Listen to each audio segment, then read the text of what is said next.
Here we go. Pulling up the notes. Corley Moore, Firehouse Vigilance. It is weekly scrap number 179. Been waiting on this one for a while.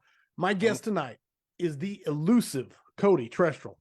First and foremost, he is a man who has been incredibly blessed and married to his wife, Andrea, for over 23 years. They have two beautiful daughters.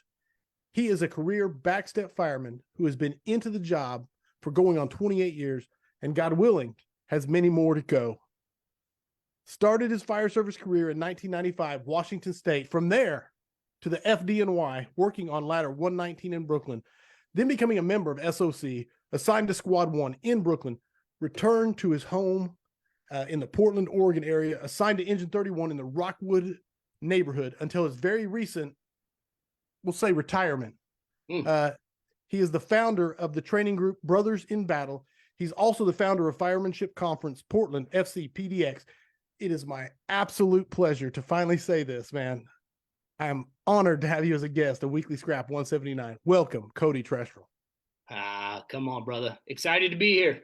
It's going to be a good one. It's going to be a good one, man. Anything I missed, anything you'd like to add in the intro? Nah, it was already too much. Here we go. I'm going to read. John McCoy said, let's go. All caps. Let's get scrappy. Jeff Stone said, damn. We got to get right. Start the mic drop moments. Come on. Yes. Hey guys, it's I'm telling everybody we are doing this with a remote broadcast. This is the attempt to keep it coming at you with the internet. So long story short, here we go. Let me do the anything I missed. Got that. Everybody go to firehousevigilance.com. The quick announcements. Join the Vigilantes. We just added a 1-year membership. It's an option in the store. Go there if you want to be a part of it. Get your exclusive swag, get your exclusive merch, get your exclusive content. Most of all, be involved in the future of the scrap and have fun in the forums. Firehousevigilance.com. Go there, sign up. Okay, this episode is brought to you by Salt City Leatherworks. You can find them at saltcityleatherworks.com. The original OG sponsor of the scrap, Key Hose. Check them out on Facebook. The Hose Experts. Affordable Drill Towers, home of the Affordable Drill Tower and the Affordable Standpipe Prop. Firefighter, owned and operated. You can pump and roll using the Affordable Standpipe Prop. The Affordable Standpipe Prop fits through most classroom doorways for standpipe theory, and then you roll it out into the parking lot, hook up to it, and start pumping. 6 standpipe valves that can be upgraded to PRVs or customized to what you have in your area. Call Steve, 844-55-TOWER, or drop an email to info@affordabledrilltowers.com. And finally, the Big Daddy Conference, FDIC International. It is where the fire service comes together. Be there April 24th, 29th at the Indiana Convention Center to learn from the best, see the most innovative products and services from leading companies, and recharge your passion for the industry. Register now at FDIC.com. Use the promo code SCRAP. And there we go. All of that's out of the way. The intros, the bios, the sponsors. We're done. We're ready to kick it off. Let's do it. Cody. Yeah, brother. I love when I send out the email and get back topics like you sent, and I'm just going to start going through them. And the first one you sent, understanding the why of our mission, which allows us to take bold risks. Yeah. Hit it. All right. Let's get into some truth, huh? I think right now, as a fire service, we're struggling right now, and we're going to get into a lot of things. But one of the main things is I think we've lost our identity, which we're going to talk about. But we're failing to understand our why, man. And you get into anything, that you're doing in life, you don't understand the whys we're doing things. Man, you lose track of that, you lose sight of that, and we're in trouble. And the fire service has lost sight of our why, I believe. Not everybody, not everywhere, but by and large, across the fire service, the American Fire Service, we have lost the true understanding of our why we are here, who we are here for. And I think we're failing, and I think we're failing from the very beginning, from the academy level, all the way in through continuing up through the entirety, of our careers. revisiting that purpose and understanding the why. And I think understanding our why, when we have true understanding in that why, that's what allows us to do the things we are called to do. That's what allows us to take bold risks, right? I think often back to Chief Croker's quote, and hearing it early on in my career. I truly believe what we do is special, and that there is a nobility to what we do. Nice. And there's going to be times that we are going to be asked to take bold risks, right? And we have to have 100% complete understanding and rooted in the foundation of our why and the mission in order to do that without hesitation, and understand that that means even up to supreme sacrifice. I don't think that means nothing, brother. Dude. Oh, it's going to be a good scrap already. Okay. So let me ask you and this is strictly an opinion question. I know that there's no, and maybe there is data to back it up, but I'm asking strictly your opinion. Where did we start to lose our way and lose that disconnect to the why? Yeah, I think that can be a tough question. And yeah, it's personal with a lot of different people and experiences, right? And I would never put my experience onto somebody else, or somebody that's 5 years into the fire service, 2 years into the fire service, just coming into the fire service. It's special for everybody. You got 40 years on. But I will tell you 100% that this fire service today is not the fire service that I started in. 100%. I will tell you that. I believe somewhere along the way, we started to see it,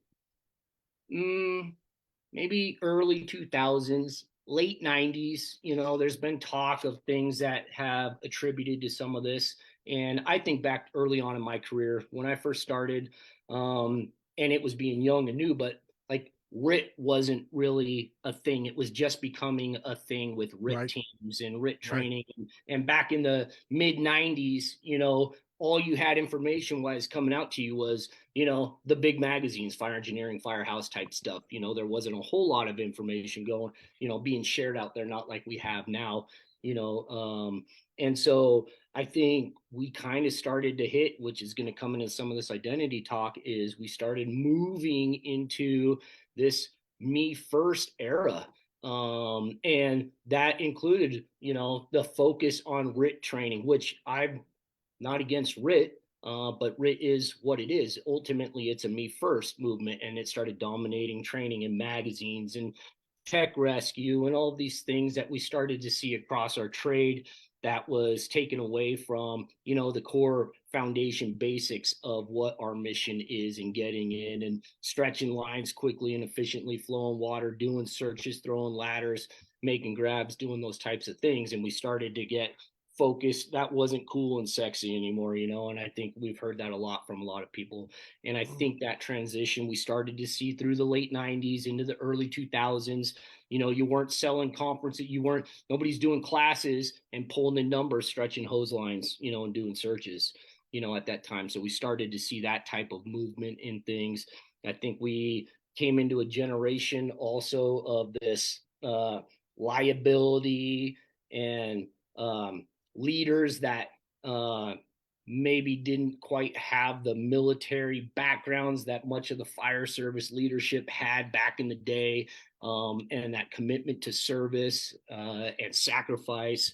And it was just the shift probably somewhere in the early 2000s, really. And then it just kind of kept, rolling that way. And we ended up with an apathetic, lethargic, me first, complacent attitude. Yes. Things started shifting everything from now, we are here for me first. We're not here for them, take care of you first, which, listen, I'm the first person to say you got to take care of yourself mentally, physically, spiritually, emotionally, in order to be the best versions of ourselves to answer the call. But, we took an oath, which means on that day that you chose to put others before yourself, right? And so I think, somewhere along those lines, we started realizing we had people moving up through leadership positions, so-called leadership positions within the fire service, the rank and file, that started putting a tremendous amount of focus on ourselves, our training,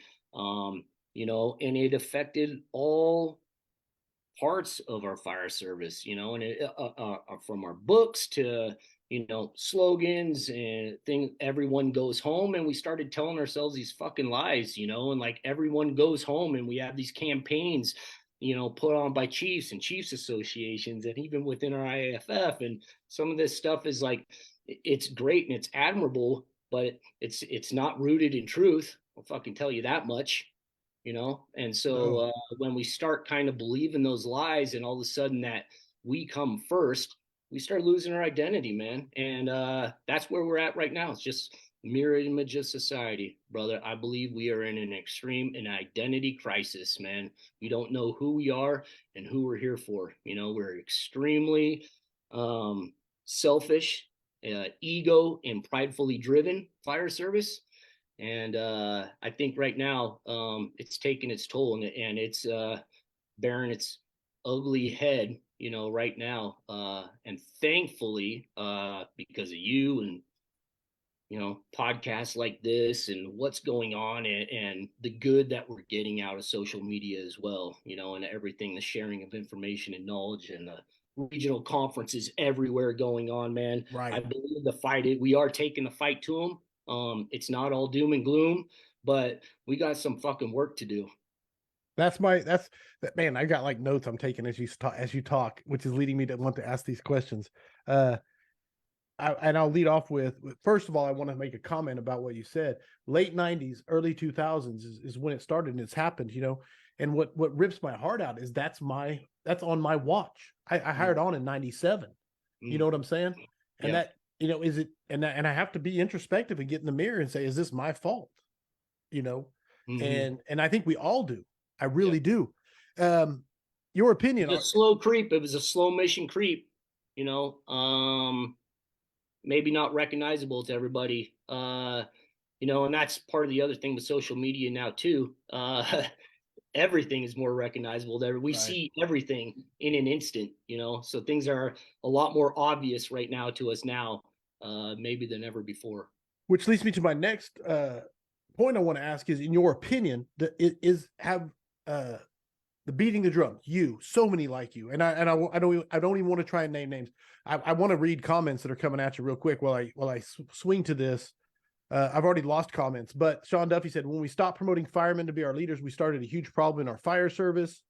Tony Nunes said, when did 2 in, 2 out start being a law? That's when the fire service suffered. Just my 2 cents. These are just comments I'm reading. Mo Davis, Chief No that's Mo all Davis. first stuff. Yep.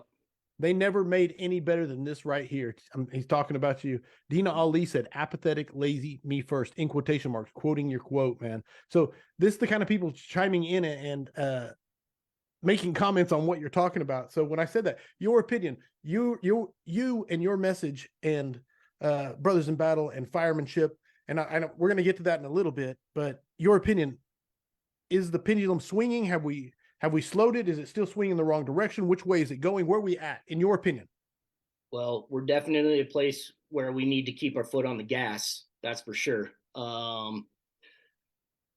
I do think we're winning. I do think the pendulum has shifted a little bit, and I feel very fortunate, like you, to be able to travel across the country, have brothers and sisters across the country to talk to on a daily basis, if wanted, and teaching and seeing stuff. And so again, this isn't everywhere, but it as a whole, we are seeing this, and we are definitely at a point to where this is not the time to let the foot off the gas. I think we are just creeping into this time, really, and that is some of the awesome, awesomeness of social media and these small regional conferences that are popping up everywhere. I mean, I can go out to fucking training every week if I want someplace across the country, right? And some people will complain, oh, it's too much, it's too much training, it's too much this and this and that, and people are here and not vetted. And listen, there's never enough training. All right. Never enough training.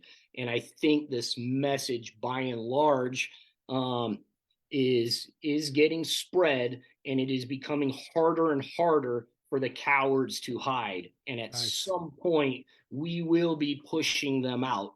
It's inevitable, but now is the time to keep the foot on the gas. And I often talk, when I lecture and speak, and in some of our classes, I make reference to, I feel like for a long time in my career, man, I've always been on the defensive side of things. And I love defense. I played outside linebacker in high school, and I love defense, but I'll be damned if for some reason I've spent a good portion of my career fucking defending my actions and my beliefs in our truths and our why, and it's been brutal at times, right? But I feel like we've been in this defensive posture for a long, long time to defend our why, and quite frankly, it's disgusting.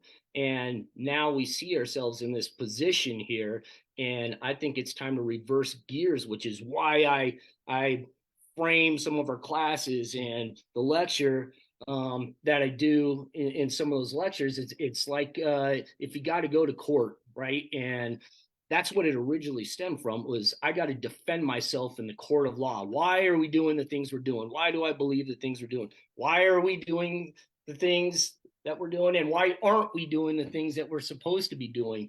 And am I able to defend those things? Right. With stats, with science, with experience, with best practices, not in any one of those things, but all of those things collectively, right? So I try to frame everything that we do as brothers in battle, everything we do speak about and teach about. Like, there's emotion and opinion and passion with stuff, but I'll back, majority of the foundation of everything up with stats, studies, science, and experience. And you know what? People don't like to operate in the truth, right? Yes. The number one injury in the fire service is what? What do you got? Yeah. Come on, somebody chime in. What's the number one injury in the fire service? Are you talking about your ego? You talking about which way you going with it? Feelings. You're just talking about the actual facts. So yeah. Hurt fucking feelings, right? And when we have to operate in the truth, you said it earlier. Oh man, I got to take a look at this introspective. When I started, am I a part of this? When we got to operate in the truth, that's hard for us individually. Number one, to look at ourselves and do we hold a piece of this pie, a piece of this puzzle? And then I don't want to break your flow. But like, a lot of people chimed in, because there is like a 5 or 6 second delay as it gets out there. And number one, feelings, ego, pride, ego, hurt feelings, ego, hurt, facts, not fear. Preach, brother. Feelings, hurt feelings. They're chiming in. They had your answer. They were just a little slow to get it to you. So I just wanted to tell you that. Go ahead. Take us to church. But yeah, man. And so I think when we're operating in that truth, first, it's a tough place to operate within our own selves. And then the truth of taking that honest look of everything else around us and where we're operating and why we're doing the things we're doing. Why are we running this hose load? Why this ladders? Why do we carry this tool? Why, all of those things. And it really, if we come to a place of truth and we're willing to operate in that truth constantly, then to me, that's what is going to allow us to be able to truly be there for them, is when we are willing to operate in that truth. And I think going back to, are we winning? Yes. But I think now is the time that we move to the prosecuting side of things. Nice. No longer on the defensive side of things. We are now in a place where we have all the studies, all the science, the stats, and I'll tell you what, here's ego and pride. Don't fucking tell me that it doesn't matter what the FDNY does, or it doesn't matter what Pittsburgh does, or it doesn't matter what Missoula does, or wherever you work, right?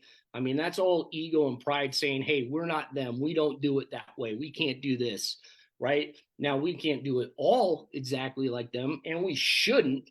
But by and large, we should be looking around us at best practices, Mm. what other departments are doing, what other firefighters are doing, right? How are they winning? And it should be a constant evaluation. There is no professional organization out there, no sports teams, nothing out there that is not willing to look at what everybody else is doing at all times to try to get a leg up.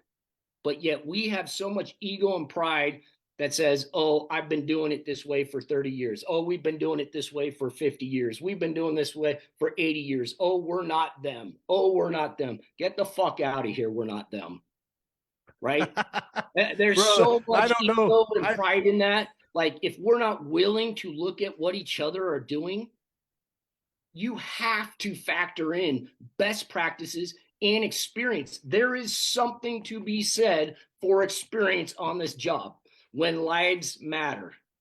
I don't Theirs know. and ours, I don't right? know. So we can't ignore experience, but we got to couple that with the science, with the studies, and with the stats. And the beautiful piece of where we're at now is, guess what? All the cowards out there, if we're willing to bring this all together and package this all together, we get to shove it down their throats, because there's nothing out there that doesn't support us occupying the interior and making grabs. And then there's nothing. There is no science.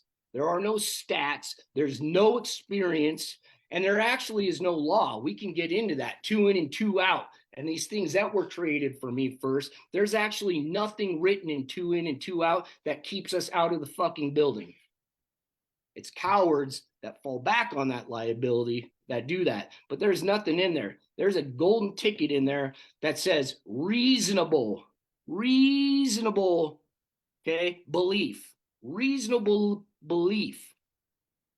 And you tell me this day and age, today, right now, the way society is, the people living at home, homeschooling, multiple generations, the recession stuff, COVID stuff, working from home, all hours of the day, and we get into this down the road, damn, I go, but you can't tell me that that building is not occupied all hours of the day, right? Brother.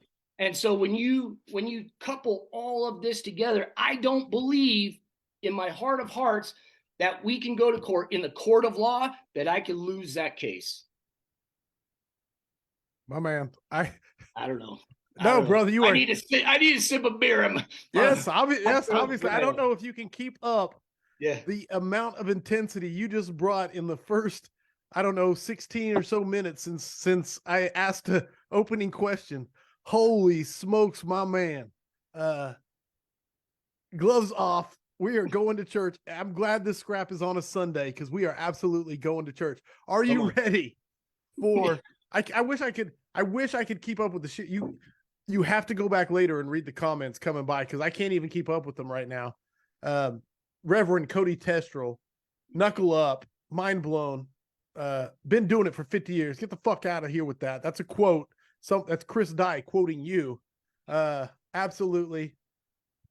Cody for president has come by like quite a few times with some hashtags. So 100%, dude, I don't know if you can keep this intensity up without your head exploding. Are you ready for your first question from the audience? Oh shit. Yeah. This one comes from, who am I starting with? I'm going to start with Scott Thompson. Chief Scott Thompson. He was on the scrap a couple days ago, man. He has a question coming at you. He said, Cody, in this day and age, what can officers do to start to change the mindset with our new members as they come into the organization? Yeah, I think number one is boots on the ground. 100%. That's it. That's an easy start, right? I think we've gotten into a position in the fire service right now where we see oftentimes officers being handcuffed and crippled by paperwork and reports and this and that, and in the office and taking care of, all of these things that ultimately that stuff is important. And I'm not saying it's done, but there's priorities to be given. And I believe that organizations, we got to move into the position where it gives us the mission is the priority. And there is no greater impact or influence that an officer can have than actually being with you, boots on the ground, what you're doing, why you're doing the things you're doing, and out. You can speak all day long from behind the fucking desk and sitting at the kitchen table but it's boots on the ground out there with you in your buildings, in your environment, talking with you, working with you through things, and being able to sweat with you, put gear on with you. That's how you build trust. That's how you build understanding, the mission, and ultimately, who doesn't want to follow or work with somebody like that? Brother, strong, strong. Next question is coming at you from Kyle Thon. He said, Cody, can you share your story and your experience interviewing your community, asking them what they expect from their fire department? Oh yeah. Yeah, so I speak about this in one of our lectures, but a couple years ago, my wife Andrea and I went downtown Vancouver and kind of had an idea of like we speaking into this a lot of, public expectation and what our mission is and our why. And, it's like we write down, we put up on our posters of the firehouse, these mission statements, Right. and they're framed and in plaques and shit. They probably used to be one paragraph or a couple of sentences, protect life, property, type thing. Right. And now they're 2 pages long, and, visions and statements and values, and we're firefighters, and it's hard to keep our attention and even read through all that. But so it was basically out of place of what does the public really expect from us. And we went downtown and just asked a couple questions, and I think we were probably around 40 or so interviews throughout the day, and recorded them. Went up and asked, hey, can we record this? Some local firefighter working on a project, I'd love to ask you a couple questions. And it was basically, what are your expectations of the fire department? What do you expect from us? What do you think of when you hear the word firefighter, type thing. Very simple thing. And I talk about in the lectures, and really what it comes down to, it's very simple. It's very simple. Our public expects us to show up when they call us and put the fire out and rescue them, help them. That's it. Wow. That's all they're looking for. And it's not rocket fucking Right. science. Right. It's not mind blown. It's No. not. And it's Right. like, that's it. It's very simplistic. And like most everything, we are the ones that have overcomplicated it, right? That is, in a nutshell, what the public expects from us, and that was the overwhelming theme with around 40 or so interviews, out there doing it. And it was very simplistic in nature. No, and if you want, and speaking of Scott Thompson, who asked the earlier question, he did the similar thing where he went out in front of the Kroger or the local IGA or whatever the grocery store was, and he just asked the citizens. And exactly like you said, it's not rocket science. They said the things you'd expect. Fire truck should be red and come save my life when I'm in danger. I agree with that. So, hey, audience, get your questions in if you want Cody to answer them. Send them, and we will pull them out. And going to this next question, which I'm excited. I love this question. Or it's not even a question; it's a statement that I want to hear. I want to hear you run with, which is, we have a fire service identity problem. Yeah, man. I kind of alluded to it, before. It really comes back to our why. And I think right now we look around, and we've got a me first problem and attitude, and I'll tell you what is killing me with what's going on, right, is that me first attitude. And I don't have a death wish. I love my family. I love my life, my friends, but this me first attitude is absolutely killing me. And it is crippling us. And, we're selling ourselves. And we'll talk about, to lead into, we already spoke a little bit about why maybe we're kind of leading, heading down that path of things. So what I would say is, we already kind of hit that. I do believe we're in an identity crisis right now. We can't even all fucking agree what our mission is. I can't tell you how many keyboard commandos. I know they're not on your on here tonight. Maybe they are, the type, but that will fire off things and we'll be like, no, we come first, we come first, we come first, these types of things. And it's like, man, I don't even know what you're here for. I don't know what oath you took, because that's not the oath I took. I don't know what piece of paper you're holding up. What type of origami that is. It's foreign. I haven't seen it. I don't understand it, you know. But I believe that this identity crisis is leading to, has the potential to lead to losing the trust of the very citizens, the very communities that we are there and sworn to serve. Right. And when we lose their trust and lose their faith, there's no coming back. Talk about job security. Like, that's our identity. And we look around us today, and our brothers and sisters in blue, who I've got very much high regard for, they're getting annihilated. Yeah. By Who would have public. ever dreamed of defund the police? Who would have Yeah, ever? Who would have thought that would ever be uttered in America? You know what I mean? It's disgusting. It's Right. disgusting. And there's whole movements and organizations out, right, trying to cripple them. But even more so than that, like the people, the everyday person, and speaking of Chief Thompson, down there in Texas, I reference in, one of our classes, the Uvalde shooting, Robb Elementary School. Mm-hmm. And basically they failed to do their duty. They failed to respond and go out and engage the shooter, right? They failed to do that. And while I have very high respect for our brothers and sisters in blue, they were cowards and they should be gone and they shouldn't have jobs anymore. This job isn't for everybody. Right. T And safe, baby. T safe.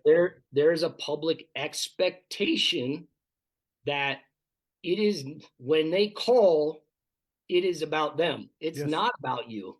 And you are there to fix the problem, and you are there to engage and fix the problem. And what happened down there is they broke the trust of their community. And we're seeing that all over the US in instances. And to take that one step further, what happens then when you lose the trust? When we lose the trust and we fail, our actions fail to go in and make a difference, to make that grab, to make a difference, what happens?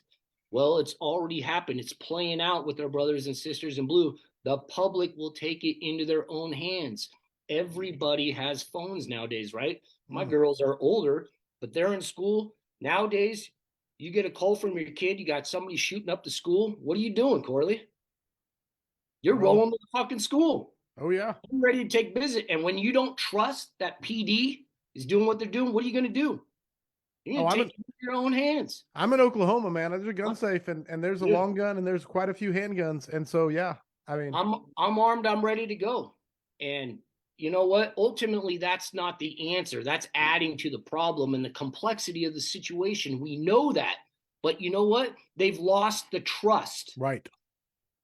And that accountability is coming for the fire service. And I don't even say it's coming, it's already here. It's been here, just not at the level that our brothers and sisters in blue are getting hammered with by everybody. But everybody, by and large, now today is more aware of what we are doing and what we aren't doing more than ever. I can't tell you, maybe even in the last 10 years, I know all the time on Engine 31, we rolled around every time we stepped out of the firehouse, and we told every new person coming in, expect that you are being videoed. Right. Somebody is watching you at all times. You are on video, right? No, you can't. Everybody is carrying an HD camera in their pocket. Yeah. Yeah. And our actions and inactions. And to take that the next step further is not only do you have some of that and maybe people posting stuff, but we're talking actual liability and lawsuits. Yes. And fire departments being held accountable for not acting and not engaging, right? And I believe that the public expects us, it's the public's expectations that we put them first. Came out in the Robb Elementary congressional hearing and study on that. And it basically, just paraphrasing now, not reading it in front of me, but their expectation was even that the officers put themselves in direct harm's way. It's the expectation that they will do that to mitigate the problem. No. Hey, let And me in ask you this. fire services, it should be our expectation that we will do the same. Absolutely. And you made me think of something because you asked me about if there was a shooting up the street and my kids were involved. I'm like, man, I'm going to grab my guns and go. You know, whether I do or not, and whether that's a realistic, expectation, an arguable debate, whatever you want to say about that. But the difference is I live in Oklahoma and I do have a gun safe and all that stuff. Not everybody has bunker gear and an SCBA in a safe in their garage, right? Yep. And so my point is the parallel is almost even it's even more so because we are the only ones who have the gear to go where other people cannot go to save those who cannot be 100%. saved. And it leads to a loss of life and others adding to the problem, going in and trying to make grabs themselves. We already see it every day. Yeah. No, the neighbor in the tank top willing to stack up garbage cans and whatever it takes to climb in that window, right? But us as a fire service, oh, fuck no, we can't do that. It's too dangerous, right? Dangerous. We already see that. But now we really do have civilians going in and flooding our scenes. And I worked in some neighborhoods where we had some, situations and calls like that where we had overwhelming response from community coming in at times. And talk about, extremely difficult scenes to work in and do the jobs to the best of our ability, right? When we have that. So it's imperative that we have that trust, but also it's so many other things when we're out there. We have the audacity to sit out there and beg for funding and pass levies and do all these things, and ask for more money. Yet if the public really knew what we were doing or weren't doing, come on, and talk about on the police, we're already struggling as a fire service, with our budgets and on so many levels. So yeah, man, I just think it's definitely, we're in a time and a place that look around. We're heading down there. I don't think it's coming. It's already here. It's already happened with fire departments being held accountable, and I just think it's going to continue to come even more. And to that note, Corley, I'll just say good. We fucking need it. Bring it. Nice. Bring it. More questions coming at you from the audience. Open-ended questions. Some of them kind of answered, but I'm going to throw them all at you anyway because they're coming at you. So Cody, from Chad Schultz says, how can we change the me first attitude? Very open-ended question. What do you think? Yeah, I think it's got to start, like I said, back in training. It's almost, I think I got so much reverence for those in the military, same thing with family in the military and friends and all around us. And you think back to them. I think when you go and you sign papers and you commit that yourself to the military, you're committing yourself to a greater cause, something beyond, something bigger than yourself at that moment in time. And it's something that probably already that your family has wrestled with. They know your spouses, your siblings, whatever bees, when you go to, and I'm ready, I'm signing the dotted line, signing my life away over to the Marines and the United States of America. There is an expectation of what can come and what you are willing to do at that moment. And it's something that we all have to come to terms with. And that is truth, right? And as families, it's no different in my eyes than the fire service. We got to stop sugarcoating this. It ain't fucking Candyland out there, right? We see things, we do things, our families experience these things with us, right? And I think from the get-go, the expectation is not everybody goes home. Right. When I was at the Rock in the FDNY, my drill instructor looked around at me and our class and said, look around. In 20 years, when you're all eligible to retire, not everybody is going to be here. You won't be here. Right? No, that's not a message we send. No, man, we're not sacking groceries. So from day one, but I do believe there is value in bringing the families in. They need to understand, spouses, siblings, parents, they need to understand that. You need to understand that. We need to educate our new firefighters coming in to our why and the mission and what they are actually taking an oath for. It's not like marriages this day where it's just sign the dotted line, go down to the courthouse, and we're fucking married. You're Right. taking an oath for something bigger than yourself, even of supreme sacrifice. And again, it's got to be ingrained in us, indoctrinated into us from the very beginning and maintained throughout the entirety. You do your military career with that, right? There is, do you imagine, I say, our military, if they were told everyone goes home, yeah, everyone goes home, right? Those No, lives, without a no, without a doubt. It's the reality check. It's the reality check of the whole thing. yeah, And no one's willing to have that conversation because it's all just like you said, Candyland and marshmallows. yeah. Man, yeah. Okay, Jeff Stone, coming at you, Cody. Switching gears on you, Cody. You make no bones about your faith, and it is truly inspiring how you put Andrea and your family on a pedestal. Can you talk about how faith has impacted your fire service career? Yeah, well, it's uh everything, you know. It's been the foundation of I truly think for me this is not just a job. It was never about a paycheck. The fire service is so much more. That's why I think it really has got to be it, tremendous reverence from us and how we share it and what we do with it and guarded and protected and fought for. And I believe for me that the fire service ultimately for me was the greatest picture of Christ, right? When you start to think about ultimately what we do, there is no greater um, example than Jesus Christ of what love is, of what public service is, of what selfless sacrifice is.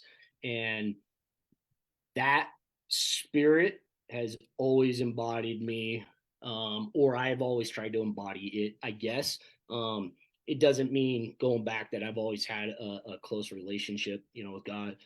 Um, but I've been a believer for a while now, and my relationship has grown. But I will tell you that, you know, for me, my faith has been everything because I think when you know, with the things that we do, how we carry ourselves, how we approach the job, how we approach each other, all of those things again are examples and exemplified in a relationship with Christ. You know, and so I think the when we are willing to look at that, um, you know, those are the types of things that allow us to see the things we see, do the things we do, and we know that we've got a huge problem within the fire service. So do our brothers and sisters in blue. So does our military. Yes. You know, with suicide and Yes. PTSD and you know, I talk about things. You know, going back to it, like it really isn't about you. Like you know, it's so much more what we do, and it's it's we embody everything that we're doing and seeing. And when we see the alcoholism, the failed marriages and divorces, the drug abuse, the suicides, the anger, you know, the hate, and we see all these things and the burnout that you see, um, not that it's everybody has to share, you know, my Right. same faith and our same faith, but for me, I've been able to get to this point and I've been through some shit, and especially in the last couple of years, that I've really been able to navigate it because I've got a foundation and anchor. My truth is in Christ and my relationship, which then has allowed me to be the husband that I need to be, the best version of that I need to be, the best father that I can be, you know, and then that bleeds over into being the best fireman I can be, you know, and I do believe in that hierarchy, you know, and like John Sparrow, that I truly believe faith, family, and fire. And it's got to be, you know, in that order. And for me, that's what has allowed me to I guess, stay focused on the truth, and what our mission is and why I believe so deeply in it. Um, and allows me to, you know, God willing, keep operating and deal with that. And Yeah, man. Faith I has been love it. huge. I love the answer. I love the answer, brother. 100%. I love this question coming at you from Chris Dye. He says, I got to know, what is your opinion on searchable versus survivable mindset? Damn it. I don't know. I don't I'm know. not even, I don't know if this is a loaded question. I don't know, but your response makes me feel like it was. I'm not even drinking whiskey, man. Come on. Well, it's been asked, so go ahead. No, again, it just, I think it comes back to, we've already kind of hit on it a little bit with the me first attitude. You cannot survivably profile anything, out there within a burning building. I don't believe. And we've done it to ourselves. We wrote those articles. We did that. We created the training. We created that mechanism. We created that terminology. That's self-created. That's just an absolute lie, and goes against everything that we stand for and believe. And I truly, truly believe, and I've said it, before, that I believe we should be leaving the survivability profiling up to God, and we should be doing the search profiling. Like, we should eliminate survivability profiling from our language, from our books, from our training, from our talk. There's no place for it. There is no room for it. We should be doing the search profiling. I think and if there is, it's a constant progression looking for searchable space. And if we can occupy that space with our training and our gear, we need to occupy that space and rule that space out. Justin McWilliams chiming in said, Cody showing him restraint on this one. Is he getting weak, or is this his new strength? So McWilliams. Man, Mo Davis says it often in his keynotes. I don't know, but he says, our job is to go in there and figure out if we can get them out, and it's God's job to determine if they're going to survive. Yeah. And so I firmly believe that with all my heart. Up to God. Yep. Right on, man. Okay. Let me see what question I'm going to throw at you here. Kenny Bauer said, Cody, you spoke at the Mile High Conference and totally stole the show. You say, I've been doing this for 50 years. GTFO with that. But how do you get those, I've been doing this for 20 plus years, on board and understanding of their faults? Basically breaking the narcissistic mindset of thinking they are God, but perform like crap. How do you address that? Yeah, you already did. You know it. You see it. You're not always going to win everybody, man. Right. Come on. You're not going to change everybody's opinion. You're not going to be able to affect as much as we want change and influence on others and everybody around us. And we all know, just to hit on it, it comes from yourself first. You got to lead yourself first before you can have any influence on others. So number one, we're accountable to our actions, our beliefs, our thoughts, our purpose, and we can hold ourselves accountable first and foremost. And hopefully that bleeds over. But that's the stone cold reality of it as well. So you're not going to win everybody over. I got plenty of haters. I got plenty of people that I work with that over my years that, fell into that line of thinking. And good, you do you. But we're not going to win them all over, man. Right. You hold yourself accountable, your actions, your preparation, you do it, and hopefully you get enough to come alongside of you. And ultimately, there'll be opportunities, man. I'm telling you that those people, they'll end up, again, it's a lot harder to operate in truth that you want. And we all struggle operating in truth. And especially when it comes to ourselves first and taking that introspective look. And man, I can't tell you, we all, as a fire service, right? There's nothing better that we do, I don't think, on the fire ground. The one thing I love is when brothers and sisters come up to us at the end and give us a hug, shake the hand, knuckles, slap on the ass, and just simply tell us, great job. That was a great push, tough job, strong work, good job, right? And when we doing those things, man, dang, it feels good. And we know, when you didn't make the move, something went haywire with the stretch, you weren't there when you should have been and we're not going to win them all, man. Right on. Okay. Vigilante question of the week. This one's coming at you from Tony Nunez, who's been very active tonight and has already asked a few questions, but this one is the genesis. And there's been a few questions already, people asking about Brothers in Battle. So I wanted to bring this one in. The genesis of Brothers in Battle. Yeah. Was there a major factor or just an idea that kind of formulated, or what was the like the origin, but the origin story? Because that's always the cool part about superheroes. So let's hear an origin story. Yeah, I'll see if I can try to get it right as much as possible here. Going back, we've been extremely blessed to be rolling for a little over 10 years now with Brothers in Awesome. Battle. That's And awesome.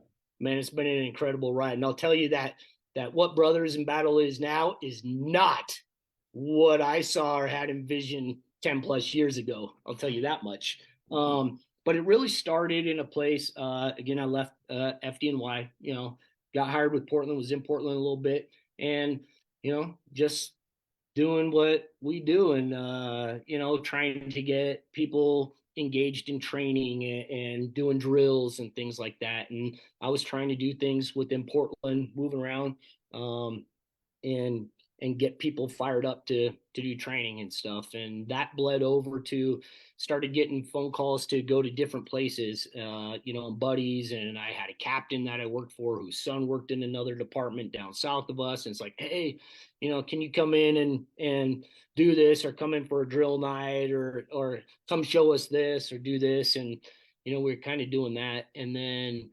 I had a department that wanted to bring me in for like a whole week of training with all the shifts doing stuff. I was like, whoa, okay, this is kind of crazy. And they started asking questions like, oh, all right, show us your insurance, and I need copies of insurance doing this and that. And I'm like, what? Like, I do this for cheeseburgers and a beer, and let's hang out and talk shop, and let's do some work and whatever. And it's like, insurance. So had some kind of things without getting down into a long rabbit trail. With, at the time, I was not in a great place within my organization. I was a couple years in. I was pretty frustrated with things, and not that it's wrong for people to promote early, but man, I am a backstep fireman, and we could talk a little bit more about that later if you want. But Okay. my grandfather was a backstep fireman 35 years. It's all I ever wanted to do was be a backstep fireman, and I had a dream of being the senior man, in the company, and that's all I ever wanted to do. Well, things were going south. Let's just say that weren't meeting my expectations with where I was at, and you had the ability to promote at the 3-year mark within Portland Fire. And for me, I started looking at it like, well, in order for me to have any say, any influence, any input, I'm going to have to promote, right? And we hear this commonly. And Sure. I'm not against anybody promoting their chiefs or this and that. I think we do need, Aaron Field says water boils from the bottom up. I always say you put a lid on it and the water boils a lot faster, meaning we got people in different positions, lieutenants, captains, battalion chiefs, division chiefs of department. We have people all ranked that are of our mindset. That water is going to boil a little bit faster, right? And so we have to have people in all ranks, but it doesn't mean there's nothing against the backstep career firefighter should not be marginalized, should be celebrated. There's nothing wrong with that. And at the 3-year mark, I felt like everything was forcing me into position to take that lieutenant's test. I studied for it. I was studying. I felt it was going to be the only way out, if you will, to at least at a minimum have an influence with my crew on the day that I'm working. And I was so desperate for that for me, I was willing to sell my soul and go down that route. And I ended up on the day of the test after studying. I didn't go in the morning, the day of the test. And it wasn't me, man. It wasn't what I wanted to do, who I wanted to be. And for me, I felt like I was doing it for all the wrong reasons. And I had the ability to go teach a class and go do something else. And I was like, yeah, this is it. And then talking with my wife, we kind of made a decision. It's like, well, I'm not looking to promote. I don't want to do this. I get so much joy and love out of teaching and doing this. maybe this is something, a way that I can look to do this. And like like to say, to spread the poison, and maybe I could get out there and just spread the poison a little bit and just share a little bit, with people. And that will give me the fulfillment, because I'm not getting it at the place that I work. Right. And so it started down that road. And I'll tell you, man, it was a hard road. So one thing that a lot of people may not realize is when I started Brothers in Battle, um, I had never taken an outside class, not one, Oh, not wow. one ever, from anybody, anywhere, or anything. The only thing I had was my training on the jobs and the time that I had in my experience leading up to that, and my mentors and everything poured into me. And so it was, I feel, a raw, organic, natural start of wanting to do ultimately just what I had been taught, what I had been shown, what I had learned, and wanting to share that. Right. And this was even before, we go back 10, 11 years. I didn't start Facebook actually until after Brothers in Battle down the road, because I realized it's like, oh, fuck, I'm really in the dinosaur ages here and need to get rolling. There's so much training and Right. all these cool things going on. But I was not plugged into any of that when it started. But it did start, if you remember back, there were blogs. You go to websites and different things. And I had reached out because the insurance questions was coming up and some other things. Like I had no experience on, moving numbers and people through stations and rotations and consumable materials. And like, okay, how the heck do you do all this stuff? And I'll be honest, man, you think the fire's brotherhood, it's like brotherhood my ass. I started reaching out, and there's some people out there and some training organizations out there right now that I'll tell you that are anything but. And they're Right. still out there right now, because I made phone calls, and guess what? I had more shut me down, close me off, and not willing to give me anything than I did willing to help That's tragic. at the time. And it wasn't really, there's a couple. So, and I'll throw them out. Andrew Broussard, home run. He was willing to share, help any way he can. The biggest influences on me, I'm gonna bring up the brothers from Irons and Ladders, man. Ryan Royal, Brian Lynch, those guys. But Ryan Royal, man, we talk for hours and hours and hours uh, with those guys. And they absolutely poured into me, helped me out with all of that stuff, how to move forward with things, from everything. Like I said, the little things like, okay, how many people can you get through in a class forcing doors? Like, I had no idea. Like, I can show you how to use a Halligan, but is it like 5 people, 20 people, 40 people Right. per Right. door? No, the Like, details, the devil, the and, devil. yeah. Yeah. And like I said, I'd never taken a class. So this is like, but Ryan Royal, man, and Brian and those guys, Irons and Ladders, my cousins and Ladders. I love them. I got so much love for them. Man, they really they were there for me, and really helped out. So that was kind of the start of, okay, let's move forward with it. And then it was my wife. Ultimately, we were trying to come up with names and concepts and stuff like that, and logos. And man, like most things, from firemanship conference to this, it started with my wife and I on a day date, drinking a beer at a brewery, and drawing on napkins. And the logo Andrea came up with, on a napkin. And then like the name, like Brothers in Battle, where does that come from? And that was the start of my demise. That was an A&E documentary narrated by Bill Curtis. If you haven't seen it out there, scrap audience tonight, if you have not watched Brothers in Battle, that is your homework assignment.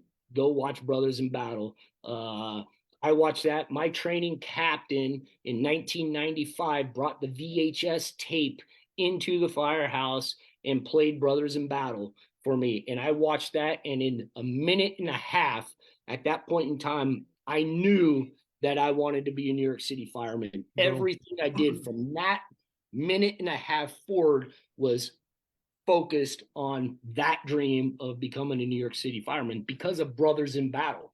And that was the genesis of our name. And I that love it. documentary's out there. I still got that VHS tape. I still would show it to the guys in the firehouse, and we'd sit down and smoke cigars, and I'll watch. There's nothing. What's one of my favorite things to do? Sit there, smoke a cigar, and watch brothers in battle. Like, Dude, I love it. It doesn't get any better than that. Two things I want to throw in, which is, Yeah. first, Irons and Ladders is the number one cadre. I don't know the group cadre name that I have not had anybody on the scrap from. So yeah. I gotta make that connection and make it happen, because it's a recurring theme over and over and over. So much ties back to them. So that's the first thing I want to say and go on record and say. The second thing is that's the first time on the scrap I think homework has been assigned by the guest. So do it. Yeah. Mandatory. Okay. Mandatory, it's done. Mandatory homework. But yeah, man, and so that was the genesis of it, really, of where it started. And it really was just like me wanting to show somebody how to use a Halligan, you know. And if we had more time, I could go more into depth, but for the sake of moving on, you know, I could go absolutely, stories that supported that. But that was it. It just started simply with me wanting to share what I had learned, and it naturally and organically grew. I was looking for people around me that I that could come alongside and teach and share with. And, you know, some of my closest brothers, you know, on the job, and people that I respected around me, you know, wanted to come in and be a part of it. And I'm grateful, man. Our cadre, like, I'm so blessed, the family that we have. And probably everybody's going to say it, but I'll say it, man. I believe our cadre is second to none. You know, we got some incredible people that have given so much to me and my wife and my family over the years, and the fire service, man. They're really special people to me. I'm blessed to share and learn from them, man. It's an awesome group. Like, I love it. And then like Valerie Marshall Solano said, Ian is on the feed tonight. And that's my point. I don't know a lot of the names sometimes that go with the, and that's my ignorance, 100%. I'll claim it. It's my ignorance. I don't know what I don't know. Sometimes I don't know the names that go with the cadres that belong to the names, if that makes sense. Yeah. So I absolutely make plans, Ian. So that being said, the next question that's coming Bruiser, at you. baby. Where's my man? Is he in there? Bruiser, come on. He's in here.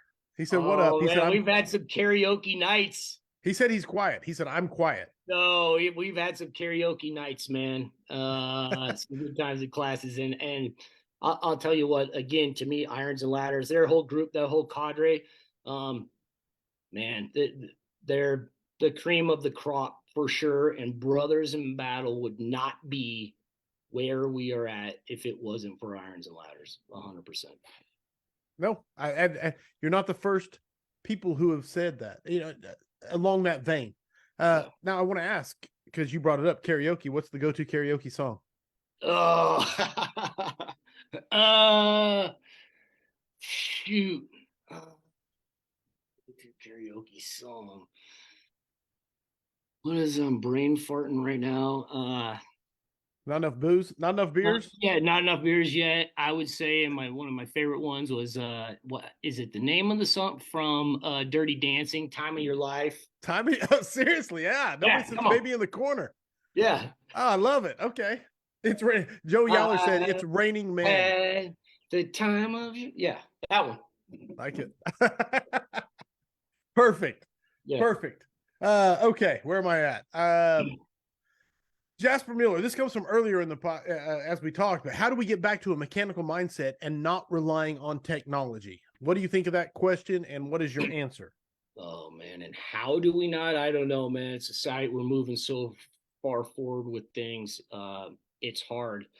You know, all the cliche things, like you go back to what works, you know, and I do believe that when it comes to our rigs, you know, our apparatus, you know, I can't tell you how many issues in the last several years with our rigs, with electronic issues, you know, shutting things down.